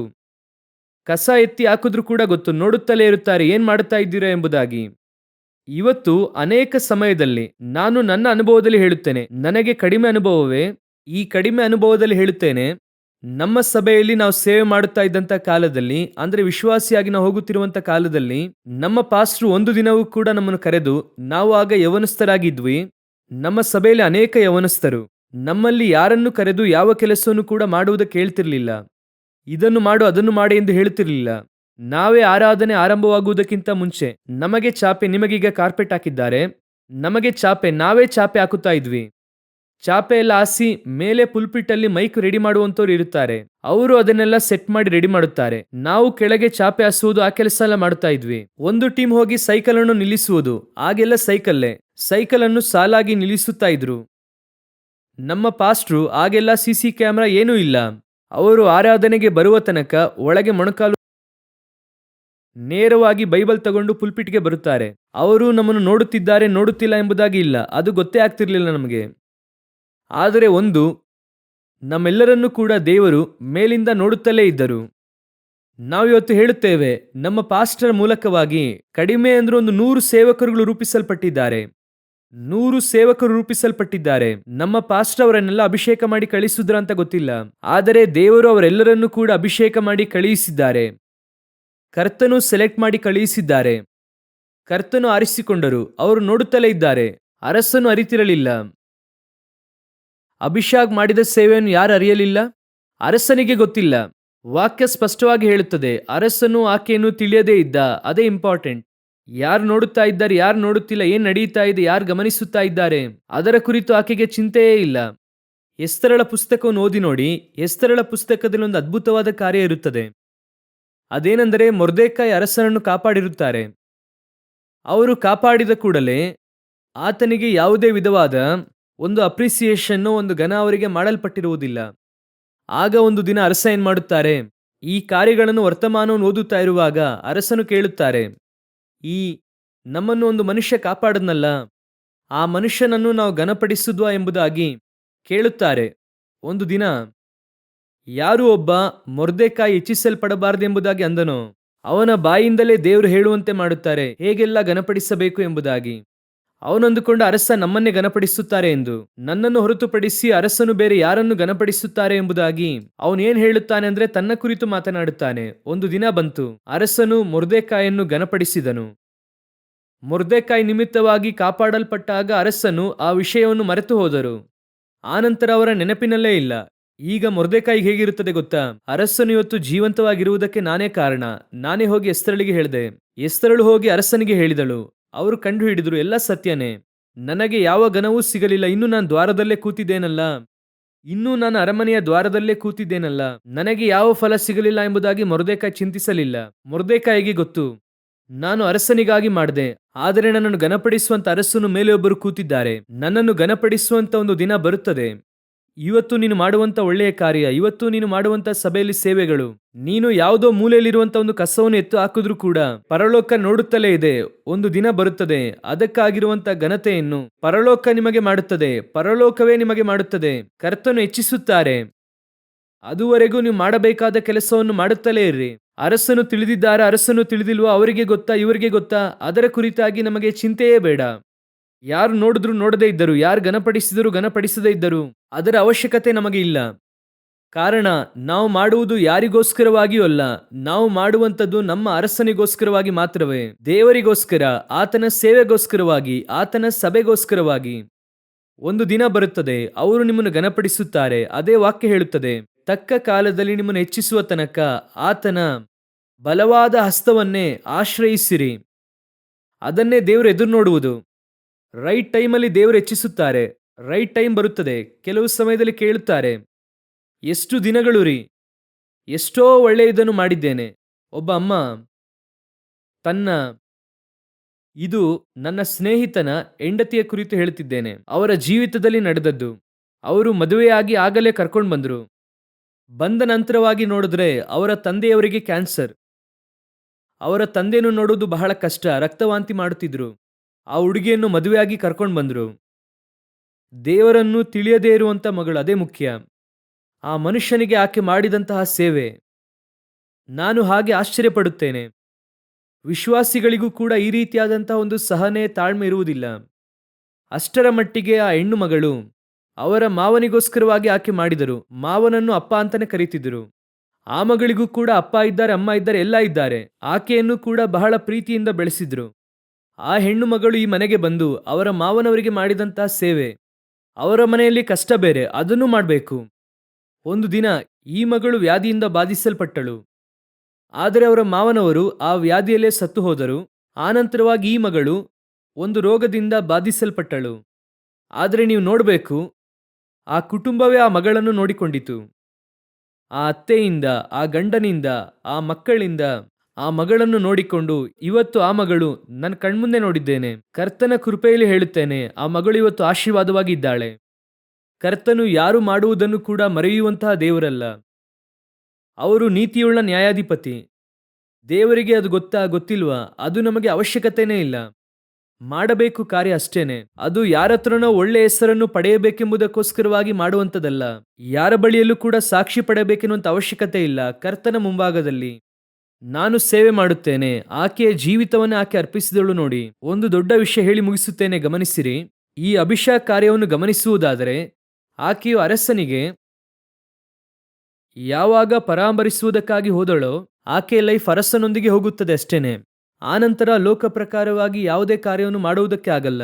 ಆಕೆ ಅರಸನಿಗೆಂದು ಕೊಡಲ್ಪಟ್ಟಳು ಅಷ್ಟೇನೆ. ಆಕೆ ತನ್ನ ಯೌವನ ಪ್ರಾಯವನ್ನು ಅರಸನಿಗೆಂದು ಕೊಟ್ಟಿದ್ದಾಯಿತು ಅಷ್ಟೇನೆ. ಆನಂತರವಾಗಿ ಆಕೆಗೆ ಲೌಕಿಕವಾದ ಜೀವಿತ ಎನ್ನುವುದು ಸಿಗುವುದಿಲ್ಲ, ಅಂದರೆ ಬರೋಕ್ಕಾಗಲ್ಲ. ಅದೋನಿಯನು ಅಭಿಷಾಗನ್ನು ಮದುವೆ ಮಾಡಿಸಿ ಎಂದು ಕೇಳುತ್ತಾನೆ. ಅದಕ್ಕೆ ಸೊಲೊಮೋನನ ಒಂದು ಮಾತನ್ನು ಹೇಳುತ್ತಾರೆ, ಆಕೆಯನ್ನು ಕೇಳುವುದು ಒಂದೇ, ನನ್ನ ರಾಜ್ಯಭಾರವನ್ನೇ ಕೇಳುವುದು ಒಂದೇ. ಯೋಚನೆ ಮಾಡಿ ನೋಡಿ, ಅಷ್ಟರ ಮಟ್ಟಿಗೆ ಒಂದು ಘನ. ಆಕೆಯು ತನ್ನ ಜೀವಿತವನ್ನೇ ಅರ್ಪಿಸಿದಳು. ಅರಸನಿಗೋಸ್ಕರವಾಗಿ ತನ್ನನ್ನು ಕೊಟ್ಟಳು. ಯಾವುದೇ ಪ್ರತಿಫಲವನ್ನು ಎದುರು ನೋಡದೆ ಮಾಡಿದಳು. ಒಂದು ದಿನ ಬಂತು, ಆಕೆಯು ರಾಜ್ಯಭಾರದಲ್ಲಿ ಘನಪಡಿಸಲ್ಪಟ್ಟಳು, ಸೊಲೊಮೋನನಿಂದ ಹೆಚ್ಚಿಸಲ್ಪಟ್ಟಳು. ಅವನು ಹೇಳುತ್ತಾನೆ, ಆಕೆಯೂ ಒಂದೇ, ನನ್ನ ರಾಜ್ಯಭಾರವೂ ಒಂದೇ. ಸತ್ಯವೇದವು ಹೇಳುತ್ತದೆ, ಅದೇ ರೀತಿಯಾಗಿರುವಂತ ಒಂದು ಯೌವನಸ್ಥ ಹುಡುಗಿಯನ್ನೇ ದೇವರು ಹುಡುಕುತ್ತಾ ಇದ್ದಾರೆ. ನೀವು ಹಾಗೂ ನಾನು ಆ ರೀತಿಯಾದಂಥ ಒಂದು ಆತ್ಮಿಕ ಜೀವಿತವನ್ನು ಹೊಂದಿರುವವರಾಗಿ ಇರುವುದಾದರೆ, ಬರುವಂತಹ ಕಾಲದಲ್ಲಿ ದೇವರು ನಿಮ್ಮ ಮೂಲಕವಾಗಿಯೂ ನನ್ನ ಮೂಲಕವಾಗಿಯೂ ದೊಡ್ಡ ಕಾರ್ಯಗಳನ್ನು ಮಾಡುವುದಕ್ಕೆ ಶಕ್ತರಾಗಿದ್ದಾರೆ. ಹಲ್ಲೆಲೂಯಾ. ದೇವರಿಗೀಗ ಬೇಕಾಗಿರುವುದು ಒಂದು ಬೆಚ್ಚಗೆ ಉಂಟು ಮಾಡುವಂತಹ ಸಭೆ, ಪ್ರತಿಫಲವನ್ನು ಎದುರು ನೋಡದೆ ಮಾಡುವಂತಹ ಸಭೆ, ಯಾವುದೇ ಒಂದು ಕಾರ್ಯವನ್ನು ಕೂಡ ತಮ್ಮ ಘನಕ್ಕೋಸ್ಕರವಾಗಿ ಮಾಡದೆ ದೇವರ ನಾಮದ ಮಹಿಮೆಗೋಸ್ಕರವಾಗಿ ಮಾಡುವಂತಹ ಸಭೆ. ದೇವರು ಆ ರೀತಿಯಾದಂಥ ಒಂದು ಜೀವನಕ್ಕೆ ನೇರವಾಗಿರುವಂತಹ ಸಭೆಯಾಗಿ ನೀವು ಹಾಗೂ ನಾನು ಇರುವುದಾದರೆ, ನಮ್ಮ ಸಭೆಯೇ ದೇವರ ದೃಷ್ಟಿಯಲ್ಲಿ ಆ ಯೌವನಸ್ಥ ಹುಡುಗಿ, ಕಳಂಕ ಇಲ್ಲದೇ ಇರುವಂತಹ ಸಭೆ, ಶುದ್ಧ ಕನ್ನಿಕೆಯಾಗಿ ಅರಸನಿಗೆ ಕೊಂಡು ಬಂದಂತಹ ಸಭೆಯಾಗಿ ಮಾರ್ಪಡುತ್ತೇವೆ. Hallelujah, hallelujah. ಆ ಒಂದು ಕರೆಯುವಿಕೆಯನ್ನು ದೇವರು ನನ್ನ ಮುಂದೆ ಇಡುತ್ತಿದ್ದಾರೆ. ಕಡೆಯ ಕಾಲದಲ್ಲಿ ದೇವರ ಬರೋಣಕ್ಕಿಂತ ಮುಂಚೆ ದೇವರು ತೆಗೆದು ಉಪಯೋಗಿಸುವಂತಹ ಬಹಳ ಮುಖ್ಯವಾದ ಸ್ಥಳದಲ್ಲಿ ನಮ್ಮ ಸಭೆ ಇರಬೇಕು. ಅದರಲ್ಲಿ ಅದಕ್ಕೆ ಯೋಗ್ಯವಾಗಿ ಮಾರ್ಪಡುವಂಥದ್ದು ನಮ್ಮ ಕೈಯಲ್ಲೇ ಇದೆ. ಆ ಶುದ್ಧ ಕನ್ನಿಕೆಯಾಗಿ ಇದ್ರೇನೆ ಉಪಯೋಗಿಸುವುದಕ್ಕೆ ಸಾಧ್ಯ. ಕನ್ನಿಕೆಯಾಗಿರುವಂಥ ಒಬ್ಬ ಯೌವನಸ್ಥ ಹುಡುಗಿಯಾಗಿದ್ರೇನೆ ಉಪಯೋಗಿಸುವುದಕ್ಕೆ ಸಾಧ್ಯ, ಇಲ್ಲ ಅಂದ್ರೆ ಇಲ್ಲ. ಸೊ ದೇವರು ಆ ಸ್ಥಳದಲ್ಲಿಯೇ ನಮ್ಮ ಸಭೆಯನ್ನು ಎದುರು ನೋಡುತ್ತಾ ಇದ್ದಾರೆ. ನಾವು ಮಾಡಬೇಕಾದ ಕಾರ್ಯವನ್ನು ಮಾಡಿದ್ರೆ, ನಮ್ಮ ಮೂಲಕವಾಗಿ ಮಾಡಬೇಕಾದ ಕಾರ್ಯವನ್ನು ಮಾಡುವುದಕ್ಕೆ ದೇವರು ಶಕ್ತರಾಗಿದ್ದಾರೆ. ಹಲ್ಲೆಲೂಯ. ನಾವು ಪ್ರಾರ್ಥಿಸೋಣ. ಎಲ್ಲರೂ ಕೂಡ ದೇವರ ಸಮ್ಮುಖದಲ್ಲಿ ಎದ್ದು ನಿಲ್ಲೋಣವಾ? ಸ್ತೋತ್ರ ದೇವರ ಆತ್ಮನೇ. ಒಂದು ಚಿಕ್ಕ ಪ್ರಾರ್ಥನೆ ದೇವರನ್ನು ದೃಷ್ಟಿಸಿ. ದೇವರೇ, ನೀವು ಬಯಸುವಂತ ಸಭೆಯಾಗಿ ನಾನಿರಬೇಕು. ನಾವು ಬಯಸುವಂತ ಸಭೆಯಾಗಿರಬಾರದು, ನೀವು ಬಯಸುವಂತ ಸಭೆಯಾಗಿರಬೇಕು. ನನಗೆ ಯಾವ ಅರ್ಹತೆ ಇದೆ ಎನ್ನುವುದಕ್ಕಿಂತಲೂ ಕೂಡ ನಿಮ್ಮ ಪಕ್ಕದಲ್ಲಿ ಬಂದು ಕೂರುವಂತ ಅರ್ಹತೆ ಇದೆಯಾ? ನಿಮಗೆ ಯೋಗ್ಯವಾದಂತ ಸಭೆಯಾಗಿ ನಾವಿದ್ದೇವಾ? ನಿಮಗೋಸ್ಕರವಾಗಿ ಏನ್ ಬಿಡಬೇಕು? ನಿಮಗೋಸ್ಕರವಾಗಿ ಏನ್ ಮಾಡಬೇಕು? ಯಾಕಂದ್ರೆ ನಾನು ಅರಸನಿಗೋಸ್ಕರವಾಗಿ ಕರೆತರಲ್ಪಟ್ಟವಳು, ಅರಸನಿಗೋಸ್ಕರವಾಗಿ ಸಿದ್ಧವಾಗಿರುವಂತವಳು. ನನ್ನ ಸ್ವಂತ ಆಸೆ ಬಯಕೆಗೆ ಇಲ್ಲಿ ಸ್ಥಳವಿಲ್ಲ. ನನಗೆ ಇಷ್ಟ ಬಂದಂತೆ ಏನನ್ನು ಕೂಡ ಮಾಡುವುದಕ್ಕೆ ಆಗಲ್ಲ. ಸಭೆಯು ದೇವರ ಮದಲಗಿತ್ತಿ, ಶುದ್ಧ ಕನ್ನಿಕೆಯಾದಂತಹ ಒಬ್ಬ ಹೆಣ್ಣು, ಯೌವನಸ್ಥ ಹುಡುಗಿ. ನನ್ನ ಇಷ್ಟದಂತೆ ನಾನು ಲೋಕದೊಂದಿಗೆ ಜೋಡಾಗುವುದಕ್ಕೆ ಆಗಲ್ಲ. ಸತ್ಯವೇದ ಹೇಳುತ್ತದೆ, ಸರ್ಪವು ಸ್ತ್ರೀ ಆದಂಥವಳನ್ನು ವಂಚಿಸಿದ ಹಾಗೆ ನೀವು ಹಾಗೂ ನಾನು ಆ ರೀತಿ ವಂಚಿಸಲ್ಪಟ್ಟರೆ ಆತ್ಮಿಕವಾಗಿ ನಾವು ಆ ಕನ್ನಿಕಾವಸ್ಥೆಯನ್ನು ಕಳ್ಕೊಂಡ್ವಿ ಅಂತ ವಾಕ್ಯ ಹೇಳುತ್ತದೆ. ಇದು ಸಂಪೂರ್ಣವಾಗಿ ಆತ್ಮಿಕವಾಗಿ ಅದನ್ನೇ ವಾಕ್ಯ ಹೇಳುತ್ತದೆ. ಸ್ತ್ರೀ ಆಗಿರುವಂಥವಳು ವಂಚಿಸಲ್ಪಟ್ಟ ಹಾಗೆ. ಒಪ್ಪಿಸಿಕೊಡೋಣವ ದೇವರ ಸಮ್ಮುಖದಲ್ಲಿ. ದೇವರೇ, ನೀವು ಬಯಸುವಂತ ಆತ್ಮಿಕ ಜೀವಿತ, ನಿಮಗೆ ಉಪಯೋಗವಾಗುವಂತ ಆತ್ಮಿಕ ಜೀವಿತ, ನಿರ್ದಿಷ್ಟವಾಗಿ ಕಡೆಯ ಕಾಲದಲ್ಲಿರುವಂತಹ ಒಂದು ಗಳಿಗೆಯ ಸೇವೆ, ಕಡೆಯ ದಿನದಲ್ಲಿ ಆಗುವಂತ ಒಂದು ಜೀವನ, ಕಡೆಯ ದಿನಗಳಲ್ಲಿ ನಾವು ಎದುರು ನೋಡುತ್ತಾ ಇರುವಂತ ಒಂದು ಜೀವನ, ಅದರಲ್ಲಿ ನಾವು ಪಾಲುಗಾರರಾಗಿರಬೇಕು. ದೇವರೇ, ಅದರಲ್ಲಿ ನಮ್ಮ ಪಾಲು ಇರಬೇಕು. ನಿಮಗೆ ಚಿತ್ತವಾದರೆ ಈ ಪಟ್ಟಣದಲ್ಲಿ ನಮ್ಮ ಸಭೆ ಅದಕ್ಕೆ ಮೂಲ ಕಾರಣವಾಗಿರಬೇಕು. We want to be the reason. ನಾವೇ ಆ ಜೀವನಕ್ಕೆ ಕಾರಣರಾಗಿರಬೇಕು. ದೇವರೇ, ನಮ್ಮ ಮೇಲೆ ಕೃಪೆ ತೋರಿಸಿ ಅಪ್ಪ. ನಮ್ಮಲ್ಲಿರುವಂತ ಅರ್ಹತೆಯನ್ನು ಇಟ್ಟು ನಾವು ಕೇಳುತ್ತಿಲ್ಲ, ನಮ್ಮನ್ನು ಕರೆದಂತ ನಿಮ್ಮ ಕೃಪೆಯನ್ನು ಇಟ್ಟು ಕೇಳುತ್ತಾ ಇದ್ದೇವೆ. ದೇವರೇ, ಕಡೆಯ ಕಾಲದಲ್ಲಿ ಉಪಯೋಗಿಸಲ್ಪಡುವಂತ ಆಯುಧಗಳಲ್ಲಿ ದೇವರೇ, ನಮ್ಮ ಸಭೆಯು ಕೂಡ ಒಂದು ಚೂಪಾದ ಕತ್ತಿಯಾಗಿ ಉಪಯೋಗಿಸಲ್ಪಡಬೇಕು. ದೇವರೇ, ಉಪಯೋಗಿಸಲ್ಪಡಬೇಕು. ದೇವರೇ, ನಮ್ಮ ಸಭೆಯಿಂದ ಯಾಕೆ ಒಂದು ಜೀವನ ಬರಬಾರದು? ದೇವರೇ, ನೀವು ಎದುರು ನೋಡುವಂತ ಮನುಷ್ಯ ಯಾಕೆ ನಾವಾಗಿರಬಾರದು? ನೀವು ಹುಡುಕುವಂತ ಯೌವನಸ್ಥ ಹುಡುಗಿ ಯಾಕೆ ನಾವಾಗಿರಬಾರದು? ದೇವರೇ, ಎಲ್ಲಿಂದಲೋ ಬರುವಂತ ಜೀವನ ನಮ್ಮ ಸಭೆಯಿಂದಲೇ ಬರಲಿ ಅಪ್ಪ. ನಮ್ಮ ಮೂಲಕವಾಗಿ ಆ ಬೆಂಕಿಯು ಹರಡಲಿ ಅಪ್ಪ. ಒಪ್ಪಿಸಿಕೊಡೋಣವ ದೇವರ ಸಮ್ಮುಖದಲ್ಲಿ. ನೀವು ನಿಮ್ಮನ್ನು ಒಪ್ಪಿಸಿಕೊಡದೇ ಇದ್ದರೆ ಇದು ನಡೆಯುವುದಿಲ್ಲ. ಬರೀ ಸಂದೇಶವಾಗಿ ಕೇಳಿ ಹೋದ್ರೆ ನಡೆಯುವುದಿಲ್ಲ. ಕರ್ತನ ಅವಶ್ಯಕತೆ, ಸಂದೇಶವನ್ನು ಏನೋ ಒಂದು ಅರ್ಧ ಗಂಟೆ ಮುಕ್ಕಾಲು ಗಂಟೆ ಸಂದೇಶವಾಗಿ ಮಾತ್ರ ಕೇಳಿ ಹೋದ್ರೆ, ಈಗಲೂ ಹೇಳುತ್ತೇನೆ, ಕರ್ತನಿಗೆ ಯಾವಾಗಲೂ ಕೂಡ ಆಲ್ಟರ್ನೇಟ್ ಉಂಟು. ಒಬ್ಬ ಮನುಷ್ಯನನ್ನೇ ನಂಬಿಕೊಂಡಿರುವುದಿಲ್ಲ. ಆದರೆ ಒಬ್ಬ ಮನುಷ್ಯನನ್ನು ನಂಬುದ್ರು ಅಂದ್ರೆ ಕಡೆಯ ತನಕ ನಂಬುತ್ತಾರೆ. ಸೌಲನ ಮೇಲೆ ಕಡೆಯ ತನಕ 40 ವರ್ಷ ದೇವರು ಕಾದಿದ್ದರು. ಆನಂತರವಾಗಿ ದಾವೀದನನ್ನು ಕರೆತಂದರು. ಅದೇ ರೀತಿ ದೇವರು ನಿನ್ನ ಮೇಲೆ ದೊಡ್ಡ ದಯೆಯನ್ನು ಇಟ್ಟಿದ್ದಾರೆ. God has a mighty vision upon you. ದೇವರು ನಿನ್ನ ಮೇಲೆ ದೊಡ್ಡ ದರ್ಶನವನ್ನು ಇಟ್ಟಿದ್ದಾರೆ. ನಿನ್ನ ಮೇಲೆ ದೇವರ ಯೋಜನೆ ಇದೆ. ದೇವರು ಕರೆಯುವಂತಹ ಕರೆಯುವಿಕೆಯಲ್ಲಿ ನೀನು ಒಂದು ಪಾತ್ರೆ. ಅವರ ಮೆಗಾ ಪ್ಲಾನ್ ಅಲ್ಲಿ ನೀನೊಬ್ಬ ವ್ಯಕ್ತಿ. ಆದರೆ ದೇವರು ನಿನ್ನನ್ನು ಉಪಯೋಗಿಸಬೇಕಂದ್ರೆ ಅದು ನಿನ್ನ ಕೈಯಲ್ಲೇ ಇದೆ. ನಿನ್ನ ಕಮಿಟ್ಮೆಂಟ್ ಅಲ್ಲಿದೆ, ನಿನ್ನ ಸಮರ್ಪಣೆಯಲ್ಲಿ ಇದೆ. ನಿನ್ನ ಇಷ್ಟದಂತೆ ನಿನ್ನ ಆಸೆಯ ಪ್ರಕಾರ ಜೀವಿಸುತ್ತಾ ಇದ್ದರೆ ಈ ಕರೆಯುವಿಕೆಯಲ್ಲಿ ದರ್ಶನದಲ್ಲಿ ಇರುವುದಕ್ಕೆ ಆಗಲ್ಲ. Thank you Jesus. ನಿಜವಾಗಿಯೂ ನಮ್ಮ ಮೂಲಕವಾಗಿ, ನಮ್ಮ ಸಭೆಯ ಮೂಲಕವಾಗಿ ಏನಾದರೂ ಒಂದು ಕಾರ್ಯವನ್ನು ದೇವರು ಭಾರತದಾದ್ಯಂತ, ಲೋಕಾದ್ಯಂತ ಮಾಡಬೇಕು. ನಿನ್ನ ವಿಷನ್ ಹಾಗೆ ಮಾರ್ಪಡಬೇಕು. ದೇವರ ವಿಷನ್ ಲೋಕದ ವಿಷನ್. ಹೋಗಿ ಲೋಕದ ಕಟ್ಟಕಡೆಯವರೆಗೂ ಎಂಬುದಾಗಿ ದೇವರು ಹೇಳುತ್ತಾರೆ. ಯಾವುದೋ ಒಂದು ಮೂಲೆಯಲ್ಲಿ ಸೌತ್ ಆಫ್ರಿಕಾದಲ್ಲಿ ಒಂದು ಚಿಕ್ಕ ಸ್ಥಳದಲ್ಲಿ ತನ್ನ ದರ್ಶನವನ್ನು ಆರಂಭಿಸಿದಂಥ ರೆನಾಲ್ಡ್ ಬಾಂಕೆ ಮುಗಿಸುವಾಗ 125 ದೇಶಗಳಿಗೆ ಸುವಾರ್ತೆಯನ್ನು ಸಾರಿ ಕ್ರೈಸ್ಟ್ ಫಾರ್ ಆಲ್ ನೇಷನ್ಸ್ ಎಂಬುದಾಗಿ ಹೇಳಿ ಈ ಶತಮಾನದಲ್ಲಿ ಅವರೇ ದೇವರಿಂದ ಬಲವಾಗಿ ಉಪಯೋಗಿಸಲ್ಪಟ್ಟಂತ ಸೇವಕರು ಎಂಬುದಾಗಿ ಕರ್ತನಿಂದ ಸಾಕ್ಷಿ ಪಡೆದವರು. ಒಂದು ಕೂಟದಲ್ಲಿ ಮಾತ್ರ 34 ಲಕ್ಷ ಜನ ಬಂದಿದ್ದಾರೆ. ಅಂತಹ ಒಂದು ಕೂಟವನ್ನು ಇಲ್ಲಿಯವರೆಗೂ ಯಾರೂ ನೋಡಿದ್ದೇ ಇಲ್ಲ. ಸತ್ತವರು ಜೀವಂತವಾಗಿ ಎದ್ದಿದ್ದಾರೆ. ಅವರು ಜರ್ಮನಿಯಿಂದ ಹೋದಂಥವರು ಸೌತ್ ಆಫ್ರಿಕಾಗೆ. ಅವರು ಸೌತ್ ಆಫ್ರಿಕಾ ದೇಶಕ್ಕೆ ಸೇರಿದವರಲ್ಲ. ಆ ರೀತಿಯಾಗಿ ದೇವರು ಅವರನ್ನು ಇಷ್ಟು ಲಕ್ಷ ಜನರಿಗೆ ಆಶೀರ್ವಾದವಾಗಿ ಮಾರ್ಪಡಿಸಿದ್ದಾರೆ ಅಂದ್ರೆ ನಮ್ಮನ್ನು ಯಾಕೆ ಆ ರೀತಿಯಾಗಿ ದೇವರಿಂದ ಮಾರ್ಪಡಿಸುವುದಕ್ಕೆ ಆಗಲ್ಲ? ಯಾಕಾಗಲ್ಲ? ಆದರೆ ರೆನಾಲ್ಡ್ ಬಾಂಕೆಯ ಸಮರ್ಪಣೆ ನಿಮಗೂ ಇರುವುದಾದರೆ ದೇವರು ನಿಮ್ಮನ್ನು ಕೂಡ ಆ ರೀತಿಯಾಗಿ ಉಪಯೋಗಿಸುವುದಕ್ಕೆ ಶಕ್ತರಾಗಿದ್ದಾರೆ. ರೆನಾಲ್ಡ್ ಬಾಂಕೆಯನ್ನು ದೇವರು ನಂಬಿದ ಹಾಗೆ ನಿಮ್ಮನ್ನು ನಂಬುವುದಾದರೆ ದೇವರು ನಿಮ್ಮನ್ನು ಕೂಡ ಆ ರೀತಿಯಾಗಿ ಉಪಯೋಗಿಸುತ್ತಾರೆ. ಒಪ್ಪಿಸಿಕೊಡೋಣ ದೇವರ ಸಮ್ಮುಖದಲ್ಲಿ. ನಾವು ಕಡೆಯದಾಗಿ ಪ್ರಾರ್ಥಿಸೋಣ. ನಿಜವಾಗಿಯೂ ಆ ಉಜ್ಜೀವನದಲ್ಲಿ ನನ್ನ ಮೂಲಕವಾಗಿ ಏನಾದರೂ ಒಂದನ್ನು ಮಾಡಿಯಪ್ಪ, ನನ್ನ ಮೂಲಕವಾಗಿ ಏನಾದರೂ ಮಾಡಿಯಪ್ಪ. ಆ ರೀತಿಯಾಗಿ ನೀನು ಬಯಸುವುದಾದರೆ, ನಿಮ್ಮನ್ನು ಕಮಿಟ್ ಮಾಡುವುದಾದರೆ, ಸಮರ್ಪಿಸುವುದಾದರೆ, ಇನಿ ನಾನಲ್ಲ ಎಲ್ಲ ಕ್ರಿಸ್ತನೇ, ಆ ರೀತಿಯಾದ ಸಮರ್ಪಣೆ ನಿಮ್ಮಲ್ಲಿ ಬರುವುದಾದರೆ ನಿಮ್ಮ ಕರಗಳನ್ನು ದೇವರಿಗೆ ನೇರವಾಗಿ ಎತ್ತಿ, ದೇವರೇ ನಾವು ನಮ್ಮನ್ನು ಅರ್ಪಿಸುತ್ತೇವೆ, ನಾವು ನಮ್ಮನ್ನು ಕೊಡುತ್ತೇವೆ, ನಿಮ್ಮ ಕೃಪೆಯುಳ್ಳ ಕರದ ಕೆಳಗೆ ಕೊಡುತ್ತೇವೆ. ಇನಿ ನಾವಲ್ಲ, ಕ್ರಿಸ್ತನೇ ನಮ್ಮಲ್ಲಿ ಜೀವಿಸುತ್ತಾರೆ. ನಮ್ಮ ಮೂಲಕ ಏನು ಮಾಡಬೇಕು ಅದನ್ನು ಮಾಡಿಯಪ್ಪ. ಹೇಗೆ ನಡೆಸಬೇಕು ಆ ರೀತಿ ನಡೆಸಿರಿ ಅಪ್ಪ. ಕರಗಳನ್ನು ಮೇಲೆತ್ತಿ ಪ್ರಾರ್ಥಿಸುತ್ತಿರುವಂತ ಒಬ್ಬೊಬ್ಬರಿಗಾಗಿ ಪ್ರಾರ್ಥಿಸುತ್ತೇವೆ. ದೇವರಾಗಿರುವ ಕರ್ತನ ಉಜ್ಜೀವನಕ್ಕೆ ಮೊದಲನೇ ಗುಂಪಾಗಿ ಸಭೆ ಇರಲಿ ಅಪ್ಪ. ಈ ದಿನದಿಂದ ಒಂದು ದರ್ಶನ ನಮ್ಮ ಜನರ ಹೃದಯದಲ್ಲಿ ಹಾದು ಬರಲಿ. ದೇವರ ಆತ್ಮನ ಬೆಂಕಿಯು ಇವತ್ತು ಪ್ರತಿಯೊಬ್ಬರ ಹೃದಯದಲ್ಲಿ ಹಾಕಲ್ಪಡಲಿ. ಕರ್ತನ ಮಹಿಮೆಯು ಆವರಿಸಲಿ. ಕರ್ತನ ಇವತ್ತಿನಿಂದ ಒಂದು ದೊಡ್ಡ ದರ್ಶನವನ್ನು ಹೃದಯದಲ್ಲಿ ಇಟ್ಟು ನೀವು ಕಳುಹಿಸಿರಿ ಅಪ್ಪ. ಮನೆಗೆ ಹೋಗುವಾಗ ದರ್ಶನವನ್ನು ಇಟ್ಟು ಕಳುಹಿಸಿರಿ ಅಪ್ಪ. ಅದು ಗರ್ಭ ಧರಿಸಲಿ ಅಪ್ಪ, ಅದು ಬೆಳೆಯಲಿ ಅಪ್ಪ. ದೇವರೇ ಒಂದು ದೊಡ್ಡ ಉಜ್ಜೀವನವನ್ನು ಹೊಂದಿಕೊಳ್ಳಲಿ. ದೇವರೇ ನಂಬಿ ಅಪ್ಪ, ಸಭೆಯನ್ನು ನಂಬಿ ಅಪ್ಪ, ನಮ್ಮ ಜನರನ್ನು ನಂಬಿ ಅಪ್ಪ. ನೀವು ಹಾಗೆ ಮಾಡುವಂತ ದಯೆಗಾಗಿ ಸ್ತೋತ್ರ.